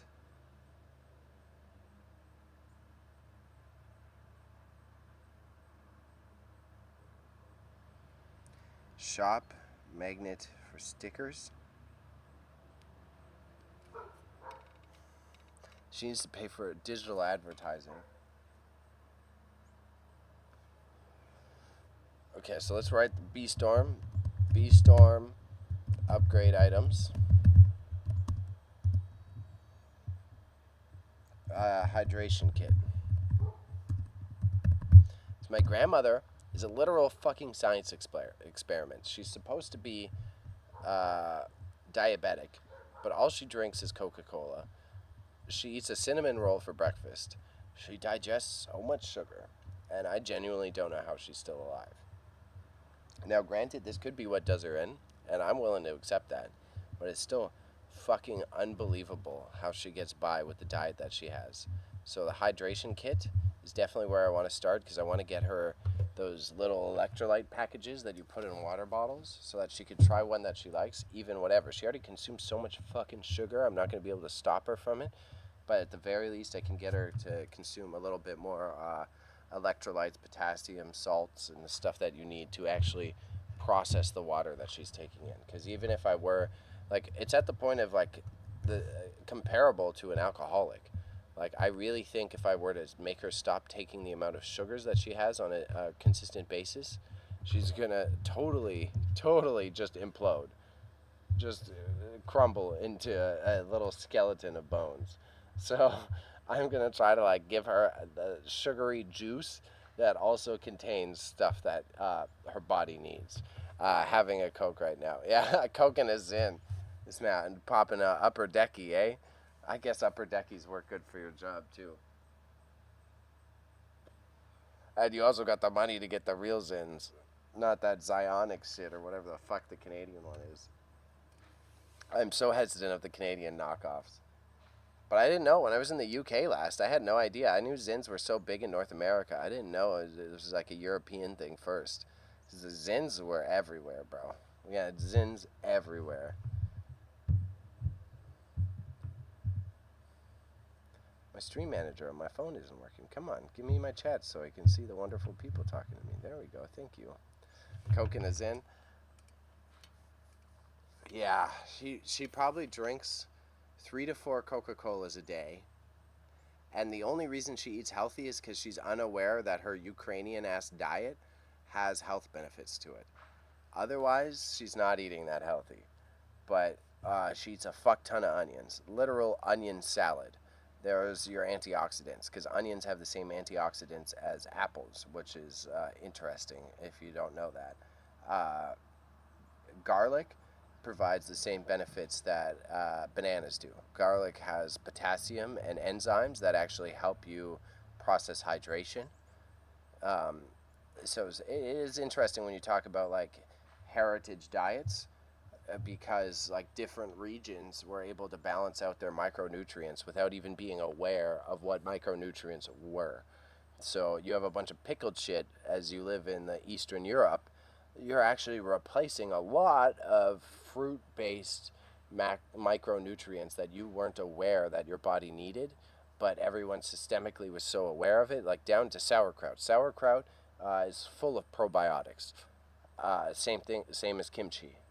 And a lot of people eat that shit because it's what their grandparents ate, but they don't know that it's actually incredibly good for your stomach. So all of these like little things in her old lady Ukrainian diet actually do supplement a lot of the stuff that she would be missing in what the mainstream would consider a healthy diet full of avocados and fresh veg and da-da-da. But the one thing that's inarguable, you can't survive off of just Coca-Cola. It ain't good for you. I love them. I'm not addicted, though. It's all I think about, and I'm not taking one right now. So, yeah, if I gave Grandma a Zin, she'd be in the same fucking boat, so don't you worry. Meanwhile, I still got a little bit of tobacco in my system now and then, so I can't really... We're going to do the August stream, August marathon. Bebe's going to be sobering up, so it's going to be an August marathon of also watching Bailey struggle to not do any sort of substance.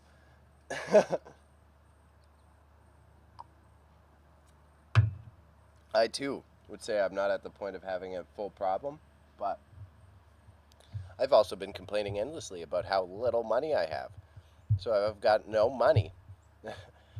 I should not be spending it on substances to keep me running. You know what I mean?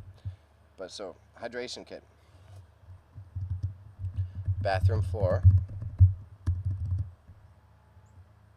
Roof fix. Sticker labels for products. I also need to fix her deck fix, bathroom floor fix.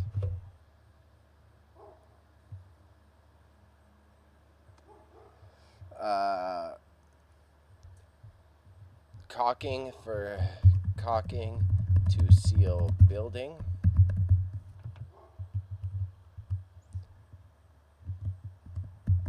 Interior ceiling fix.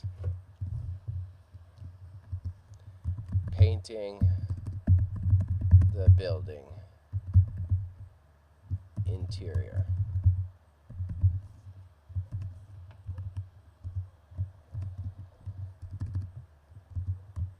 Painting the building.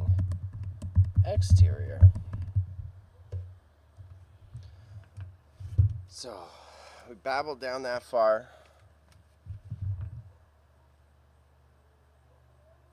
We're good, nothing's blowing up on me. Yep. So, we're gonna get her hydration. She needs more stickers for her products to hustle. We need caulking to seal the building. We need to fix the bathroom floor. I need to fix her exterior deck. We need to fix the interior ceiling. We need to paint the building. We need a roof fix. Caulking the ceiling.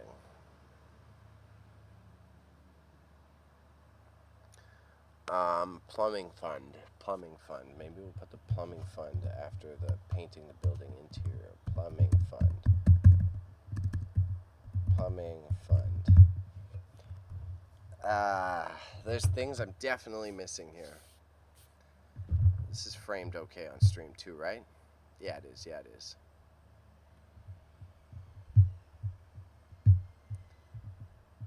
So the hydration kit, sticker labels for products, caulking to seal the building, bathroom floor fix, deck fix, interior ceiling fix, painting the building, plumbing fund. I'm trying to think. Her bathroom, her bedroom's okay. Let's go. So I'm gonna go through the checklist here.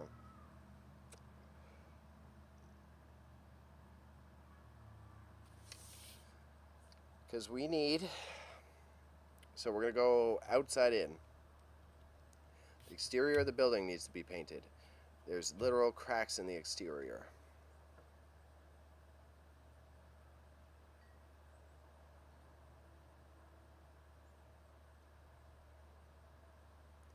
We need to repair the foundation as possible. The roof is damaged, but it's the best that we can do. The actual chimney is okay. Her exhaust fan is okay. The one thing that's installed in the restaurant properly is the exhaust fan, like the hood for all of the equipment. She does need a new stove, but then she'll need a new fire suppressant system for the stove.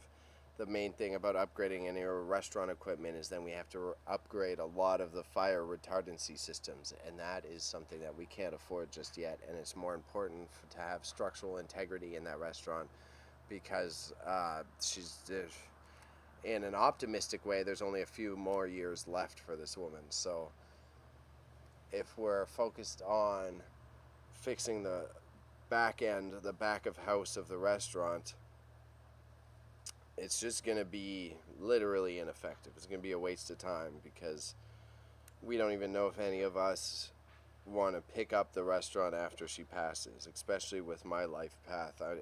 Fuck me.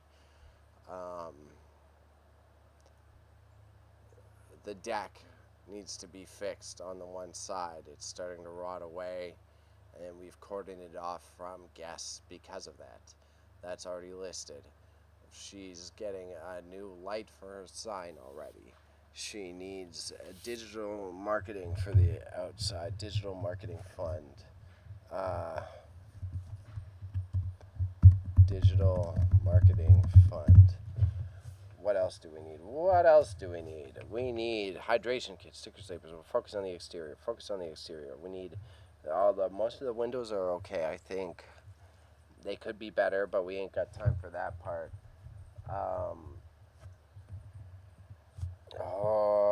Exterior of the building. Exterior of the building. Exterior of the building. The exterior is done up okay. We got the cracks on the outside as a main setup now. We got the foundation. Windows are fine. Front door is fine. She's got security systems.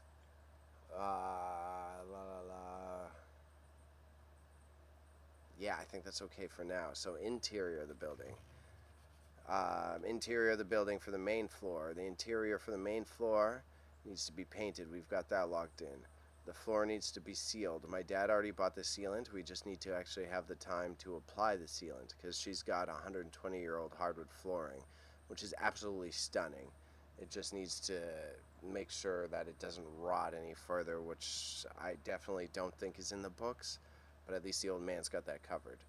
We need some sort of AC or cooling system. We need AC or cooling system. But the roof needs to be first before that. AC or cooling system. I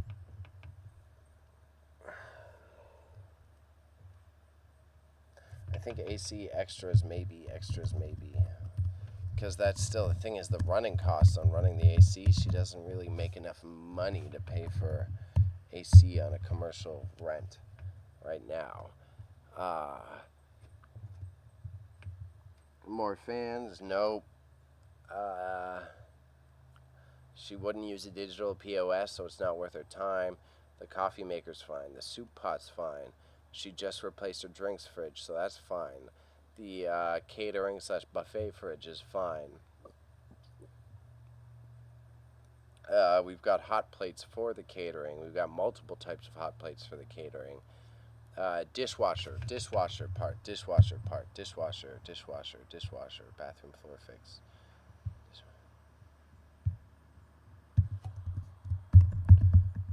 We'll put it after the bathroom floor fix.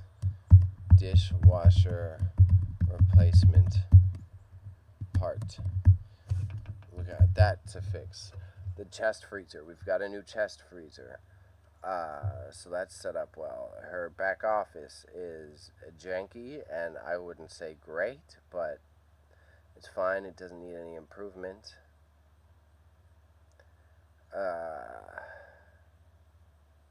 There are safety rails in the bathrooms. There is Dad's sealing the floor. There's already ceiling fixed on this map. The fans are mad old. She's replaced my family's replaced most of her incandescent light bulbs with LED to save her money, so that's already done significantly well. The windows again are not great, but they're doing their job, so it's not worth to be buggered to put on this list.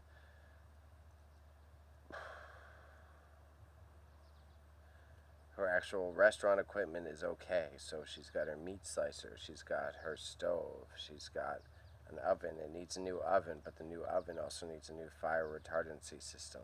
Fuck. Proofer is fine. Deep fryer, same issue. Oven, same issue. Front counter is set up okay. She doesn't want to change her till. Her deli fridge is fine. She doesn't need to change that. She's got enough baking materials. I guess the oven would help the baking. When it comes to spending with locals, she's got tactics going on to secure their comfortability. We've got the books down. We've got TV in the main room, which is fine. It could be upgraded, but it's very old school, so it fits the space. She pays live musicians each time monthly, so maybe a live musician fund for 2 months or something. That's not a bad idea. Let's write that one down right quick. Live musician fund.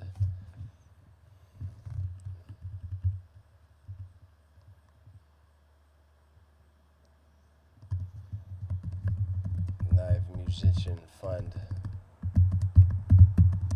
Cover artists for whatever. 3 months. She's got her flooring in the back is covered. Her shelving units are still high-end industrial restaurant steel, so that's fine. That's not going to break. She's got endless amounts of boxes in the back that she needs to sort through in terms of decorations and other shit that have just been shoved away for years. So we could add plumbing fund.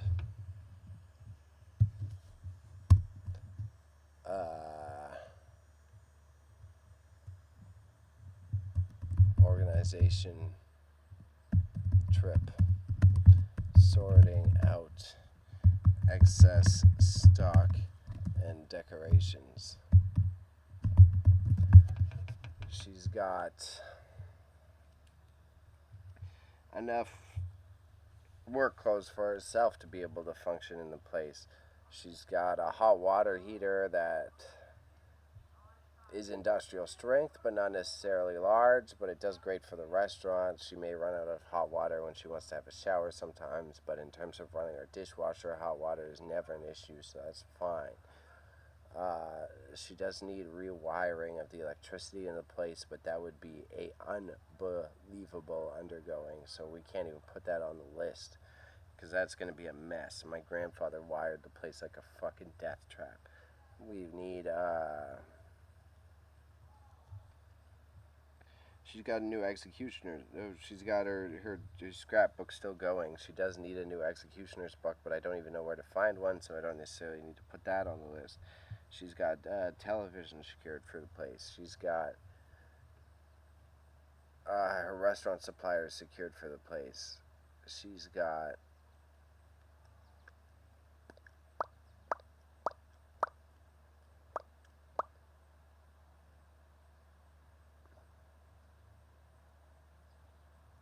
safety strips for the deck that's already in place.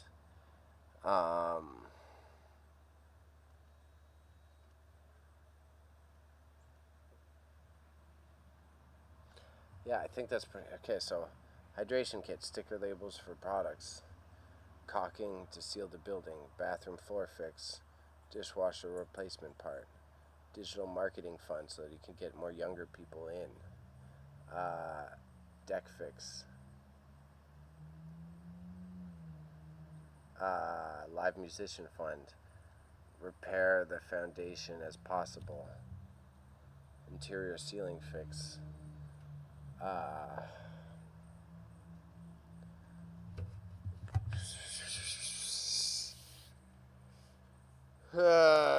tough calls, tough calls. Hard to make the decision when you're talking about your entire grandmother's retirement. Holy fuck, there's a lot of things to cover, eh?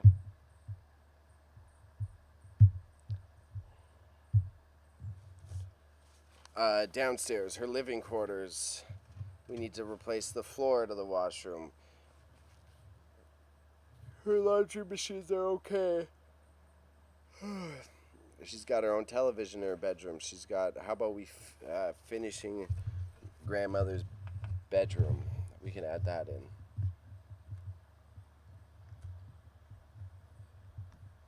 Where's my mouse? What the fuck? Where are you at? Where are you at?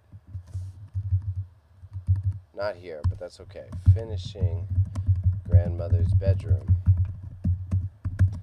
Lighting, fixtures, and final coats. We need to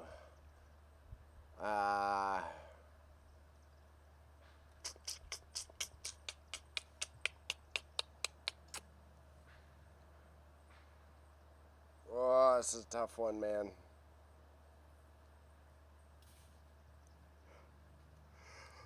The old man's workshop is a mess, but there's nothing technically wrong with it. Some of the wiring is fucked, but whatever. The sides of the house I've sorted. Underneath the place we need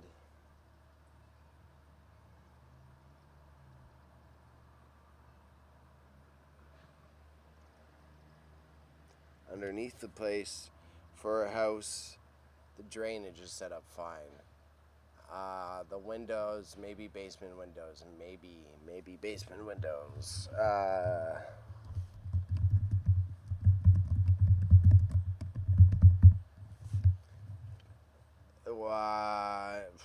Carpeting is kind of gross, but it's totally fine.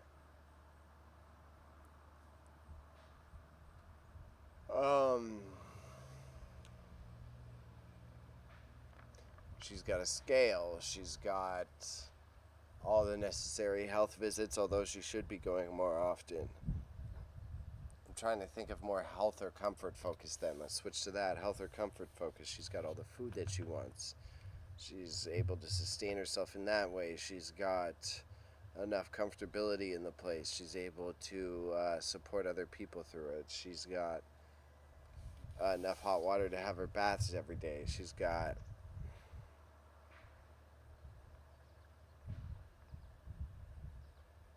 maybe better sorting for the place, but that's a whole different, like, we'd need plenty of time off to be able to sort through a bunch of shit.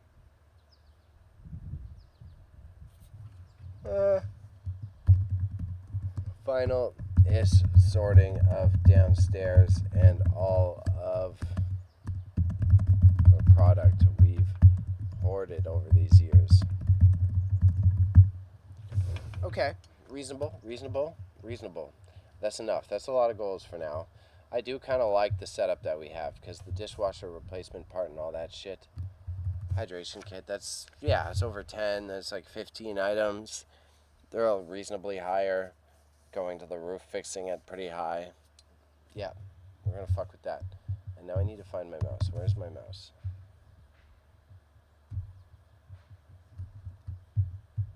Oh, got it. Why is it not showing up?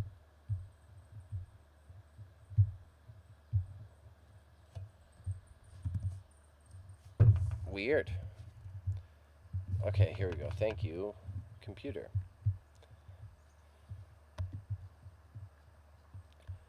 So, I gotta go over my own Trello, but I really don't want to do that today. That's already enough. I already got enough on the fucking plate. You know what I mean? So, we're gonna add the Trello for later for Bebe. Trello for later. Trello, Trello, Trello, Trello.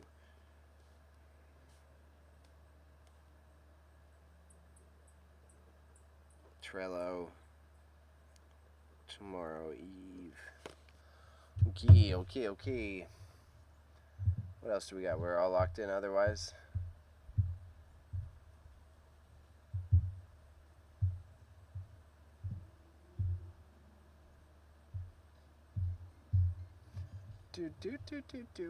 I need to spend more time on Facebook Marketplace because I need to make a quick buck this coming month. So I gotta actually do my sales the most annoying way. Damn, eh? Minimal views. Damn, eh? Yeah.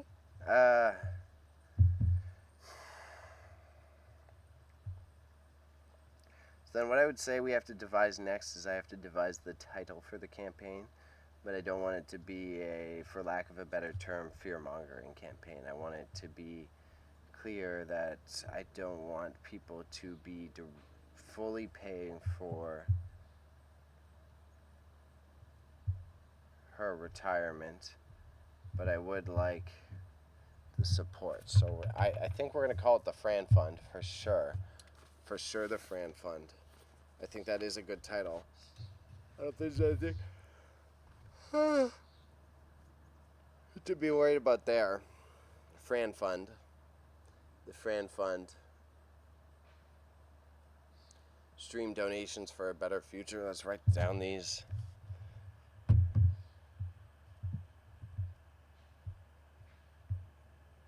Yeah, bro. My Twitch app. Okay, I'm trying to use the Twitch app on the phone to read your chats. The Twitch app is the one that backs up on me. So apologies there. I love them. That's funny. I'm making a list for things to do in the basement. Washroom freaky. Bad idea. Restaurants are not viable in a recession. Listening while I work in the basement, by the way. Very topical and motivating. Hey, no worries, buddy. No worries. I already appreciate you being actively in the chat and dropping in. Your perspectives are helpful, so it ain't big stress.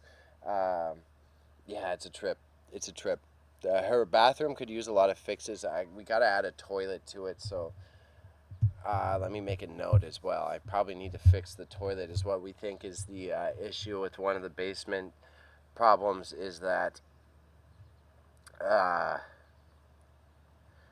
the seal on the toilet to its like whatever output gasket, whatever the drain beneath the toilet was not done fully properly, so then some moisture started leaking out the back and it started to affect the foundation along the back, which is still a minor fix, but could also explain some of the condensation coming up underneath it. She does need a new taps for downstairs, so bathroom floor fix plus toilet plus new sink taps, and then man, there's so much wrong with that place. It's such a tough call to just be like, oh yeah, these are all the things. Because yeah, bro, if there's a new person taking it over or someone new moving into the home, you gotta redo everything in that motherfucking place. Excuse my language. I am being a bit harsh, but it's the literal truth. Uh, Downstairs, because she's got a real floor for the bathroom. She's got a real floor for her bedroom. Because believe it or not, this place that my family lives in, that's why I am proud of it. I am proud of it. So I'll say it that way. But my grandparents, when I was growing up, they had dirt floors. They had dirt floors with carpet on it. I had to build the subfloors for them in their bedroom and their bathroom and the rest of the downstairs the place. So it's like I'm like trying to go on the scale of what's necessary versus what's luxury, because I experienced what it was like for them to be growing up when there was like literally nothing there.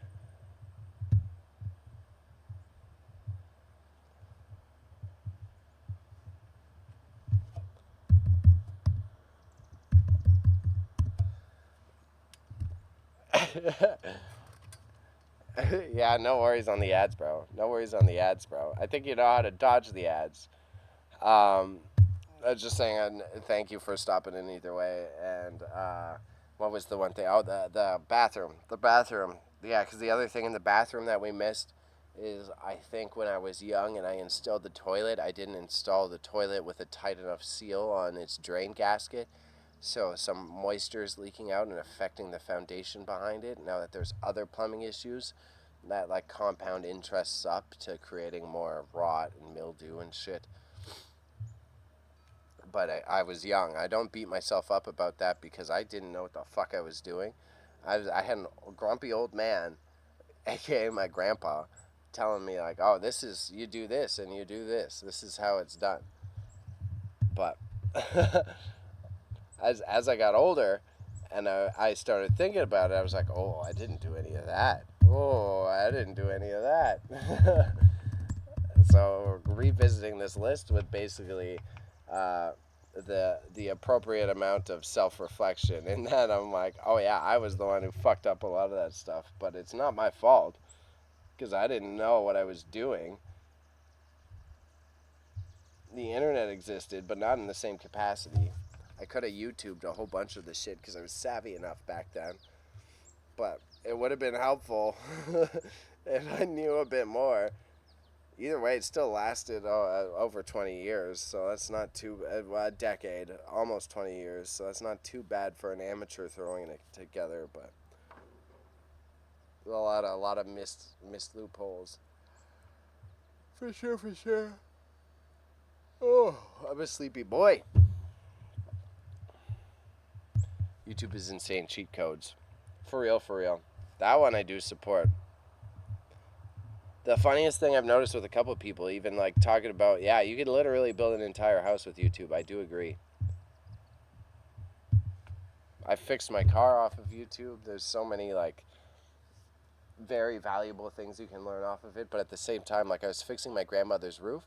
It wasn't a terrible job, but it was clear that they just watched a few YouTube videos and didn't watch either all the way to the end or watch the ones on how to properly weatherproof it. So it was a little funny. We're like, this isn't terribly done, but this looks like YouTube video done. This looks like you understood. You watched enough YouTube videos on how to properly interlace the tiles, but you didn't seal any of the corners right. There's not any flashing on where there should be flashing. The chimney was like kind of technically done right, but it wasn't built so that the water runs off the sides appropriately. They just kept layering it like you would layer any of the other roofing tiles. But again, regardless, bro, can't complain. It wasn't me doing it, but YouTube has been a big benefit for me as well. That's why I keep being transparent here. I've done a lot in my life. I've done a lot of construction in my life too, but I would still only put myself at intermediate because very similarly, I've YouTubed half the shit. I figured it out afterwards or along the way, so I can't really put myself on some pedestal as like the guy who knows all the stuff, right? And why doesn't... Okay, so the one thing I'm going to whine about, this fucking... I'm trying to use the stream manager through the native Twitch app on my phone. The stream manager doesn't want to update the chat. So what's the point of me using the stream manager on my phone if I can't? Stream donos for retirement. This is the tough. I got to figure out a title for this shit. Fran facts. Fran Fund. Fran Facts. Fran Fund. Fran Fund. Stream donors for retirement. Funding Fran. Upgrading Grouch's the Grouch's home for retirement. My grandmother's restaurant is called The Old Grouch's, spelt as you would expect it. So that could also create some good puns for the title.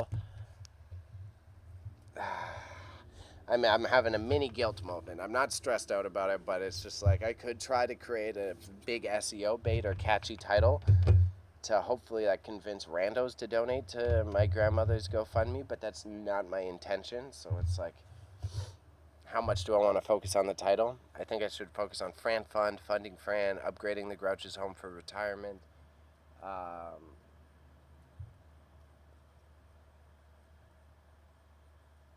Gnarly projects, no.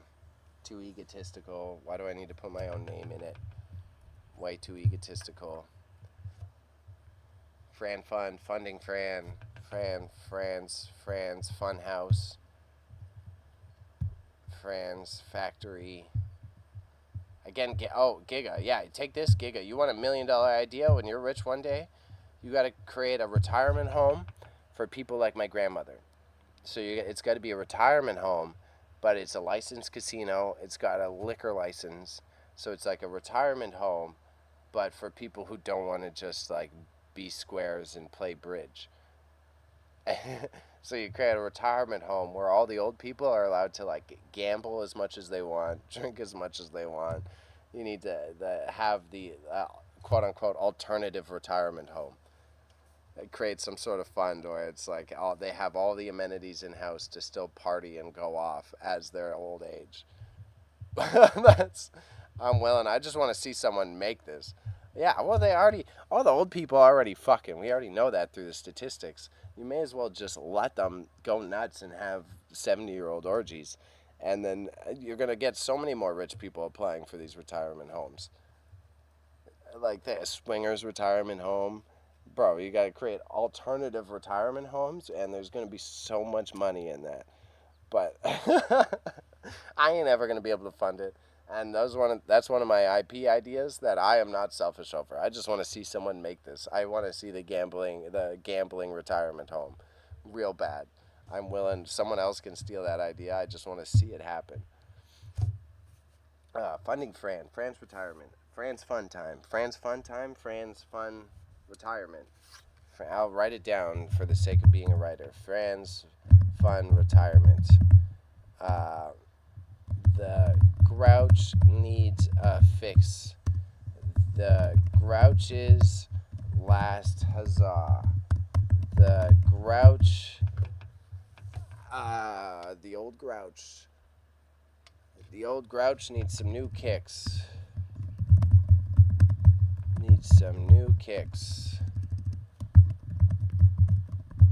Don't like that one, but that's a good route to go. The old Grouch needs some new fixins. I like fixins.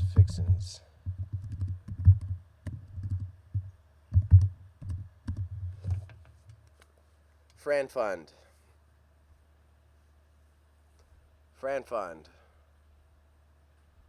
I kind of like slapping those two together. Maybe go Fran Fund.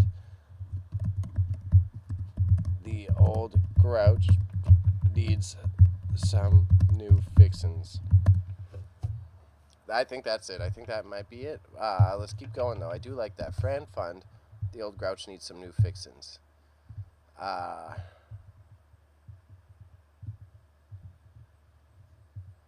Grandson. Creating with care. Donating with care. Donating to the Grouch. Donating to grouchiness. Grouchy donos.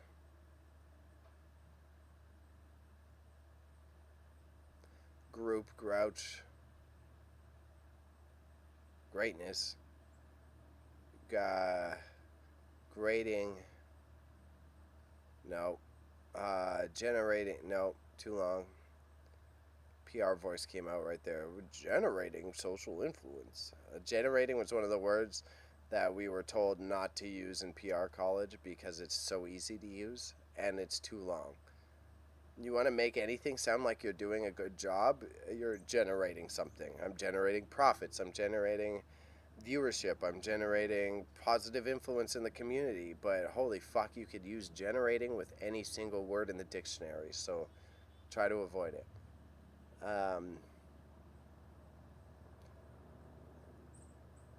Garnishing. Nope. It sounds like garnishing wages. I don't like that one.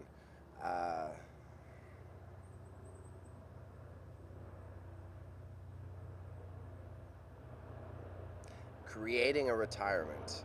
Too long. Too long.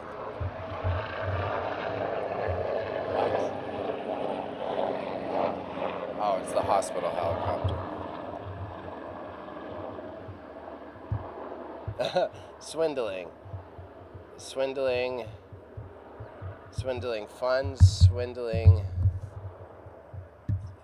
A swindling scenario. Funding my grand. All right. A swindling scenario.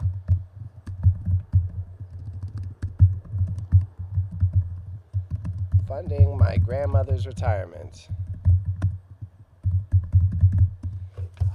Swindling savings.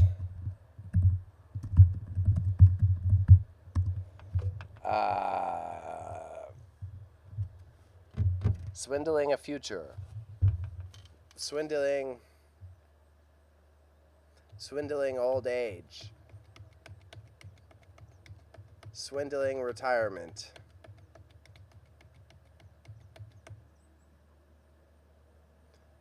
Swindling.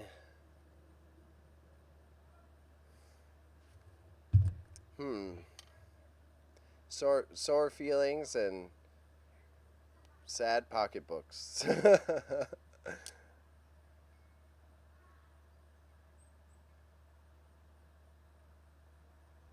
Grandmother can't retire because she refuses to increase prices on her historic restaurant to keep prices during these hard economic times. Won't listen to her family to increase them. I should copy and paste that one and send it to her.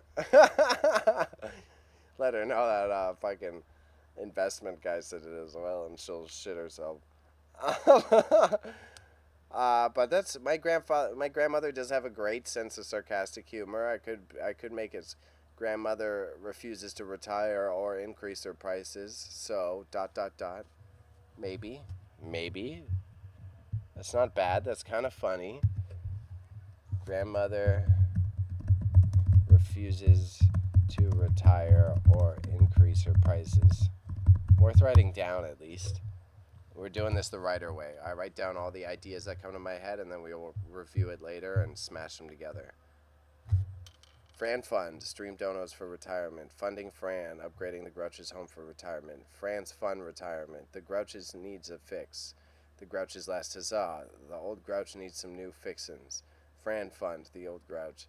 A swindling scenario, funding my grandmother's retirement. Swindling savings. Grandmother refuses to retire or increase her prices. That's like a good headline there. That's a very good headline. That's if it leads, it bleeds shit right there. Grandmother refuses to retire or increase her prices. It's very good. Leads the reader into wanting to see the rest of the article.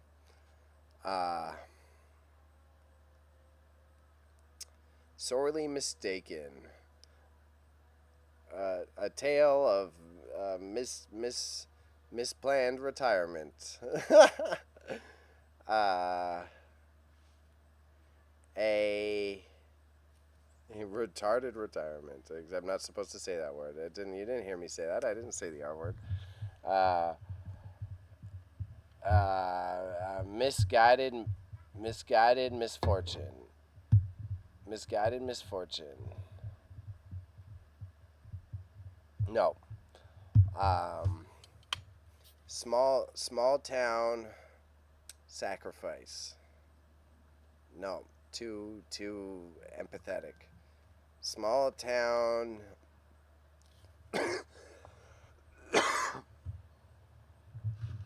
Small town sorting. Small town Small town sores. Small town sores. Sorrows. Small town sorrows. Retiring and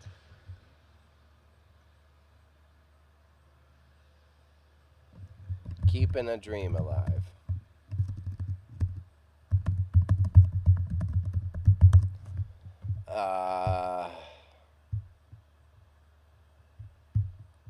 Old age ornery. I wish we were oligarchs.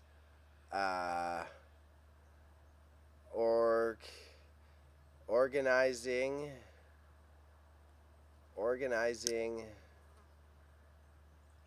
Nope, too long. Orchestrating.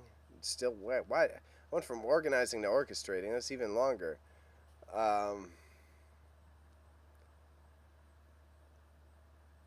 Origins of a madman. Origins of.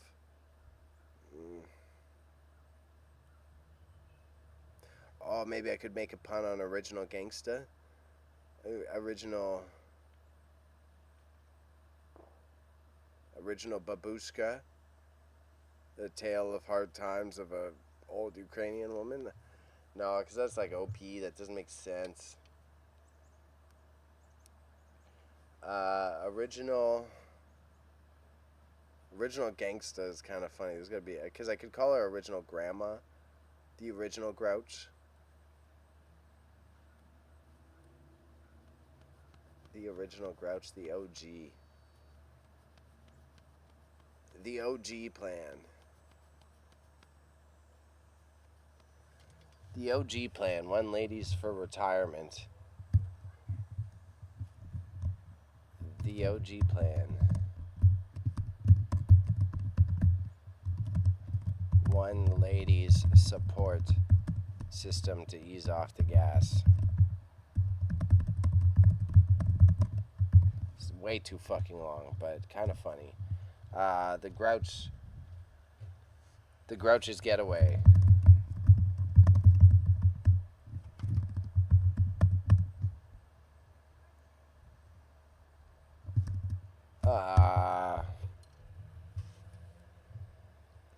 Because again, I don't want it to be too SEO specific because I'm really not trying to get too many random people's money, but I still want it to have at least a catchy title so that I can like promote it better and it doesn't sound like so woe is me. It sounds like a decently thought out campaign at least. The Grouch's getaway.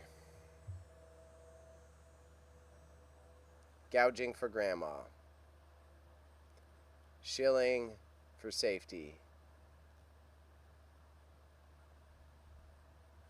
Donate for donuts.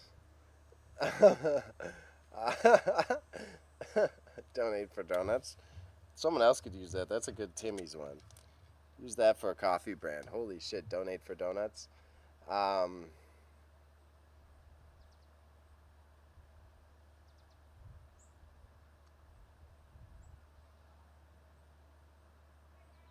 Yeah, I didn't save Grand Fund. Don't worry.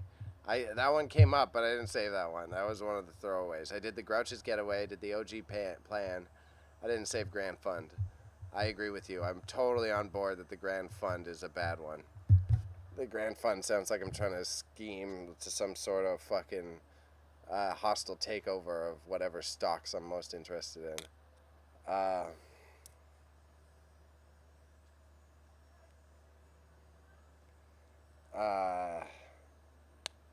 Fran's financial futures, farming for Fran. I don't hate farming for Fran. Foraging for Fran, for too long.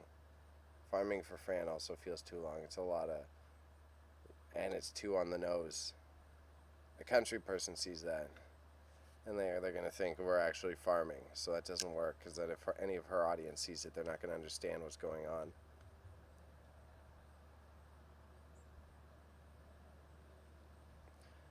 Uh,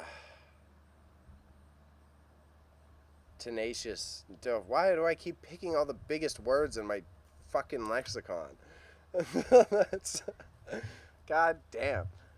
Uh, uh,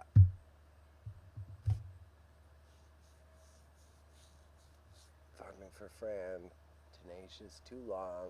Tardy. Tardy and tardy and tardy retirement. Tardy in retirement. I don't mind that wording, but that's a terrible one. Tardy retirement with the apostrophes on it. And then I think the tardy would be taken the wrong way too. The tardy with the apostrophe. Tardy in retirement.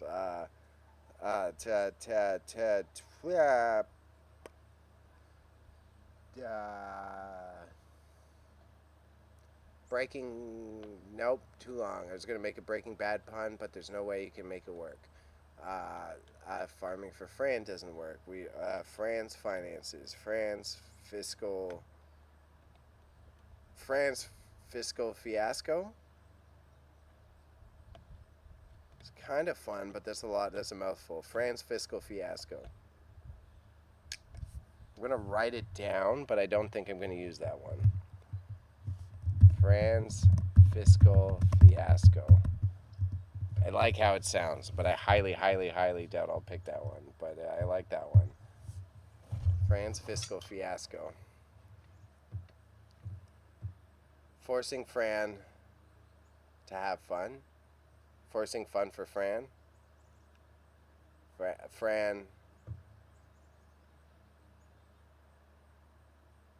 Fran's force. Fran Force 5.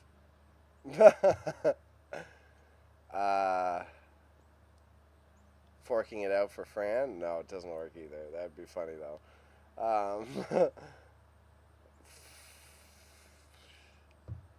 Forging a future? No, I'd sell that to a corporation. That's like a good corporate tagline. Forging a future. How our banking system benefits your everyday lives.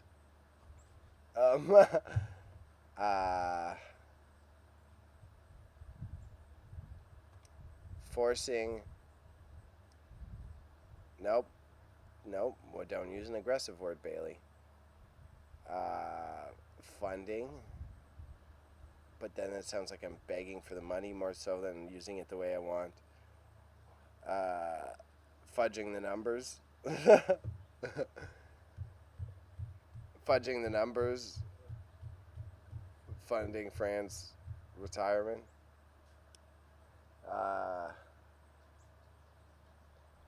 Safe saving. Safe saving. Sacrifices. Safe saving. Stats. Safe save for grandma. Grandma's for change. Here, I'll be right back. I'm not walking far. Sundry savings. Fiscal fiasco. Fiscal funding.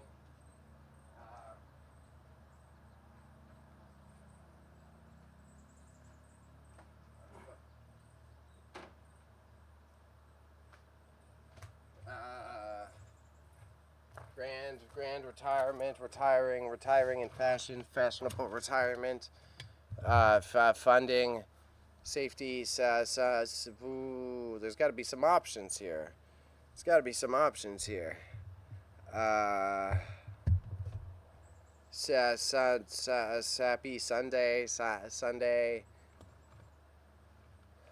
securities. After I figure out a couple more of these titles, I'm just gonna rack my brain. You're watching Bailey in full creative writer mode. I'm spitting out these titles and then I'm done for the day. We'll set up, I think, go Monday. Shit, that's tomorrow. Monday evening. God damn, it's tomorrow. Monday evening, tomorrow evening, I'll be on again, and I'll be actually setting this up in the back end of the GoFundMe. So if you guys want to see the follow through on this, whether you're watching the VOD in the future on the YouTube, on the Twitch, or on the Kick, yeah, you can catch me tomorrow to do that. But right now, a few more ideas. We'll call it quits. I'm going to give myself about 5-10 minutes of just the babbling that you've heard me incoherently doing for the last few minutes. We got nope. Coordinate, nope. Cachet is the word I was thinking of, but there's nothing that goes along with it well. Carting. Commending, nope. Why do I keep pulling out all the biggest words possible?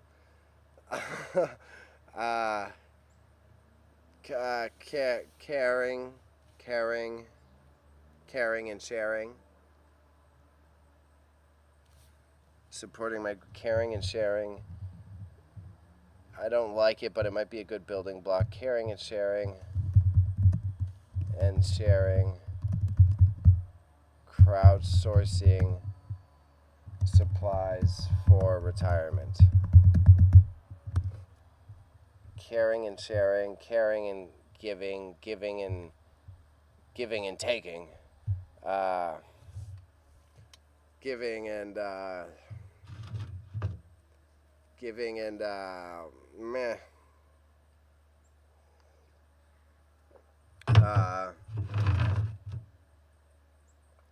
Fran. For the Fran factor. I kind of like the Fran factor idea, but whatever we can't, it doesn't really work for retirement. The Fran factor, saving a community staple. Yeah, oh, let's write that down. That's a good clickbait title, but I'm not trying to clickbait. Saving a community staple.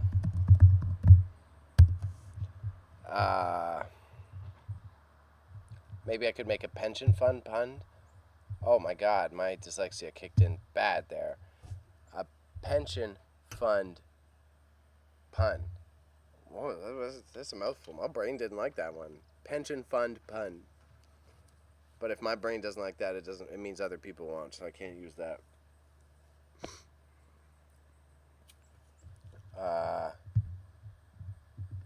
The Fran factor, saving a community staple.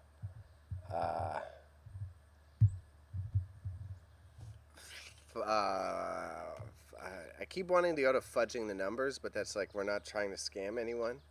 This is going to make it seem like I'm trying to scam you guys, like whoever's donating on top of it, and that defeats the purpose. We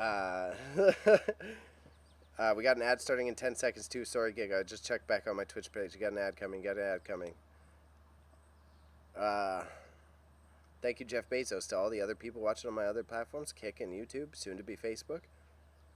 If you don't subscribe, Jeff Bezos makes you watch ads.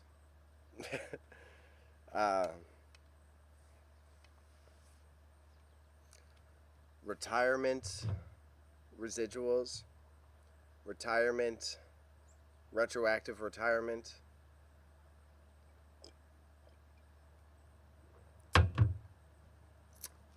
Reinforcing retirement, exploring opportunities, the next steps,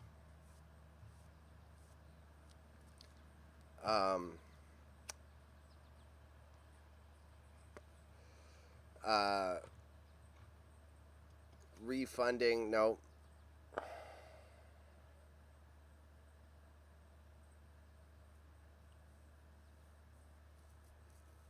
From farm to table pun, maybe. Farm to table, table to farm.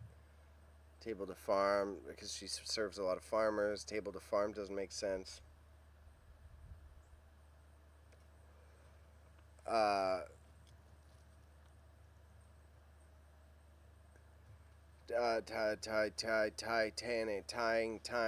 Tying loose ends. Loose ends, tying together a retirement. I don't like it, but we'll write that one down. I think that one, loose ends, tying together a retirement.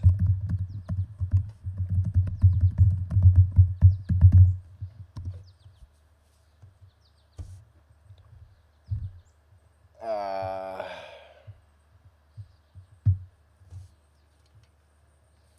Loose ends. Lost in translation.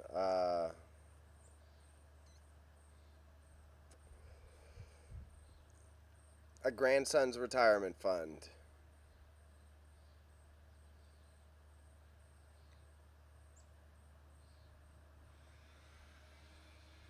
A grandson's retirement fund doesn't sound too bad. A grandson's retirement fund.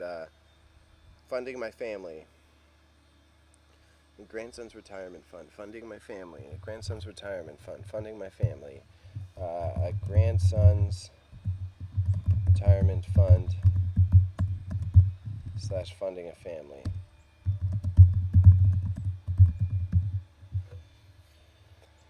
Okay, I think we got enough here. There's 1, 2, 3, 4, 5, 6, 7, 8, 9, 10, 11, 12, 13, 14, 15, 16, 17, 18, 19. Yeah, 19 titles is good enough.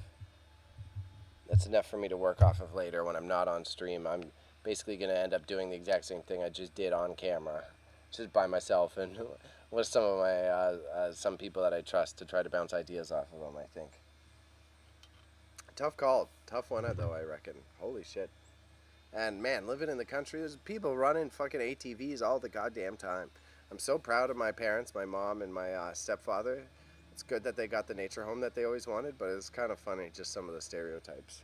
Even the fact that the farmer has to drive by the property to get to his field to bale up his hay is kind of awesome. Hey, I mean, I got my long-term goal to have a hobby farm, so I can't critique because I want the same amount of nature in my life as I get older, right? So, story time. We covered the bases. I covered the issues with my grandmother's restaurant from inside out. I had some incredible time serving the people. I know more of these will come out as I babble away throughout this coming week, as I just got back and I just got off my time off. I set aside the goals, so the goals are definitely, I'm okay with these. Let's double check them. Hydration kit, sticker labels, marketing fund, roof fix. I think that's in a good order. There's a lot of goals to hit here, and we can go all the way from like $50 to like $8,000 and just compound them throughout the GoFundMe campaign. Yeah, I think I'm happy with what we did here today. So we're going to go with like, let's flip the screen back. I'm calling it quits. I think I'm going to end up taking a breather after this. I appreciate, thank you, Giga, for stopping by. I hope your bathroom fixing has been going good. I hope my sweet Darth Vader voice has been motivating as you've had to get it through your work. I really love having this mobile stream set up. Again, if you're watching this on YouTube, maybe in the future, I love having this set up. So we started off, we did our Jim McLean research. We now know a lot more facts about this guy. He may secretly have the distribution license to the tape that he called me out on, but I think if I butter him up enough and offer him the monetization, I should be able to get it back up. Either way, I would love if I had enough money to countersue him, but I definitely don't. So then we also got the GoFundMe basic set up for my grandma now, and then when I'm back in the evening at my normal stream setup in my apartment, then I'm going to get that set up to actually get at the background info and doing some of the copywriting.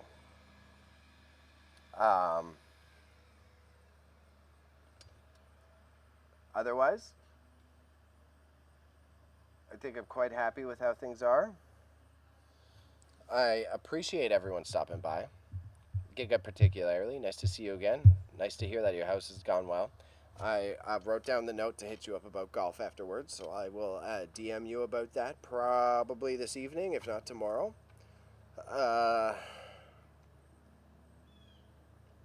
Yeah, just trying to do the mental checklist. Otherwise, I think we hit everything that needs to be hit for the day. I'm so glad to see my YouTube analytics finally picking up. It's really awesome to see that it's finally figured out what I'm doing, so it's actually like starting to feed the variety of like my lifestyle shorts to people as well as the golf videos, because I knew the golf videos would be great evergreen content over the long term, but for a while there the algo was really struggling to pick them up. But now that a few have, each time I post a new golf video, it's generating me a couple hundred views each every single week. So every 2 days, honestly, if I'm being totally transparent, which is great start for me as I'm building the YouTube channel to get monetized. We do have subs here, but part of the reason I want to add the GoFundMe so that I can increase monetary draw without having to gouge people to just pay me out personally. I don't particularly feel guilty about it, but I also feel like there's better ways that I can help support the people around me and put the money towards them that will also ultimately help me. Because those trips to my grandmother's is time off work, it's time off this, but now that I've got the mobile streaming set up, fix the bathroom, throwing up the webcam. We're getting just bathroom fix and stream from Bebe. So it'll be an entertainment to watch me just probably struggle to rip up an entire bathroom floor on my own. And then, yeah. So this week I'll be back. I'll either drop the graphic tomorrow or the day after. But so tomorrow evening I'll be streaming as I set up the GoFundMe for sure. After I get back from visiting my in-person storefront, I'll set all this equipment up at my main streaming set, and I'll get cracking on some of the chit-chats I have to do regarding the GoFundMe background and doing the copywriting.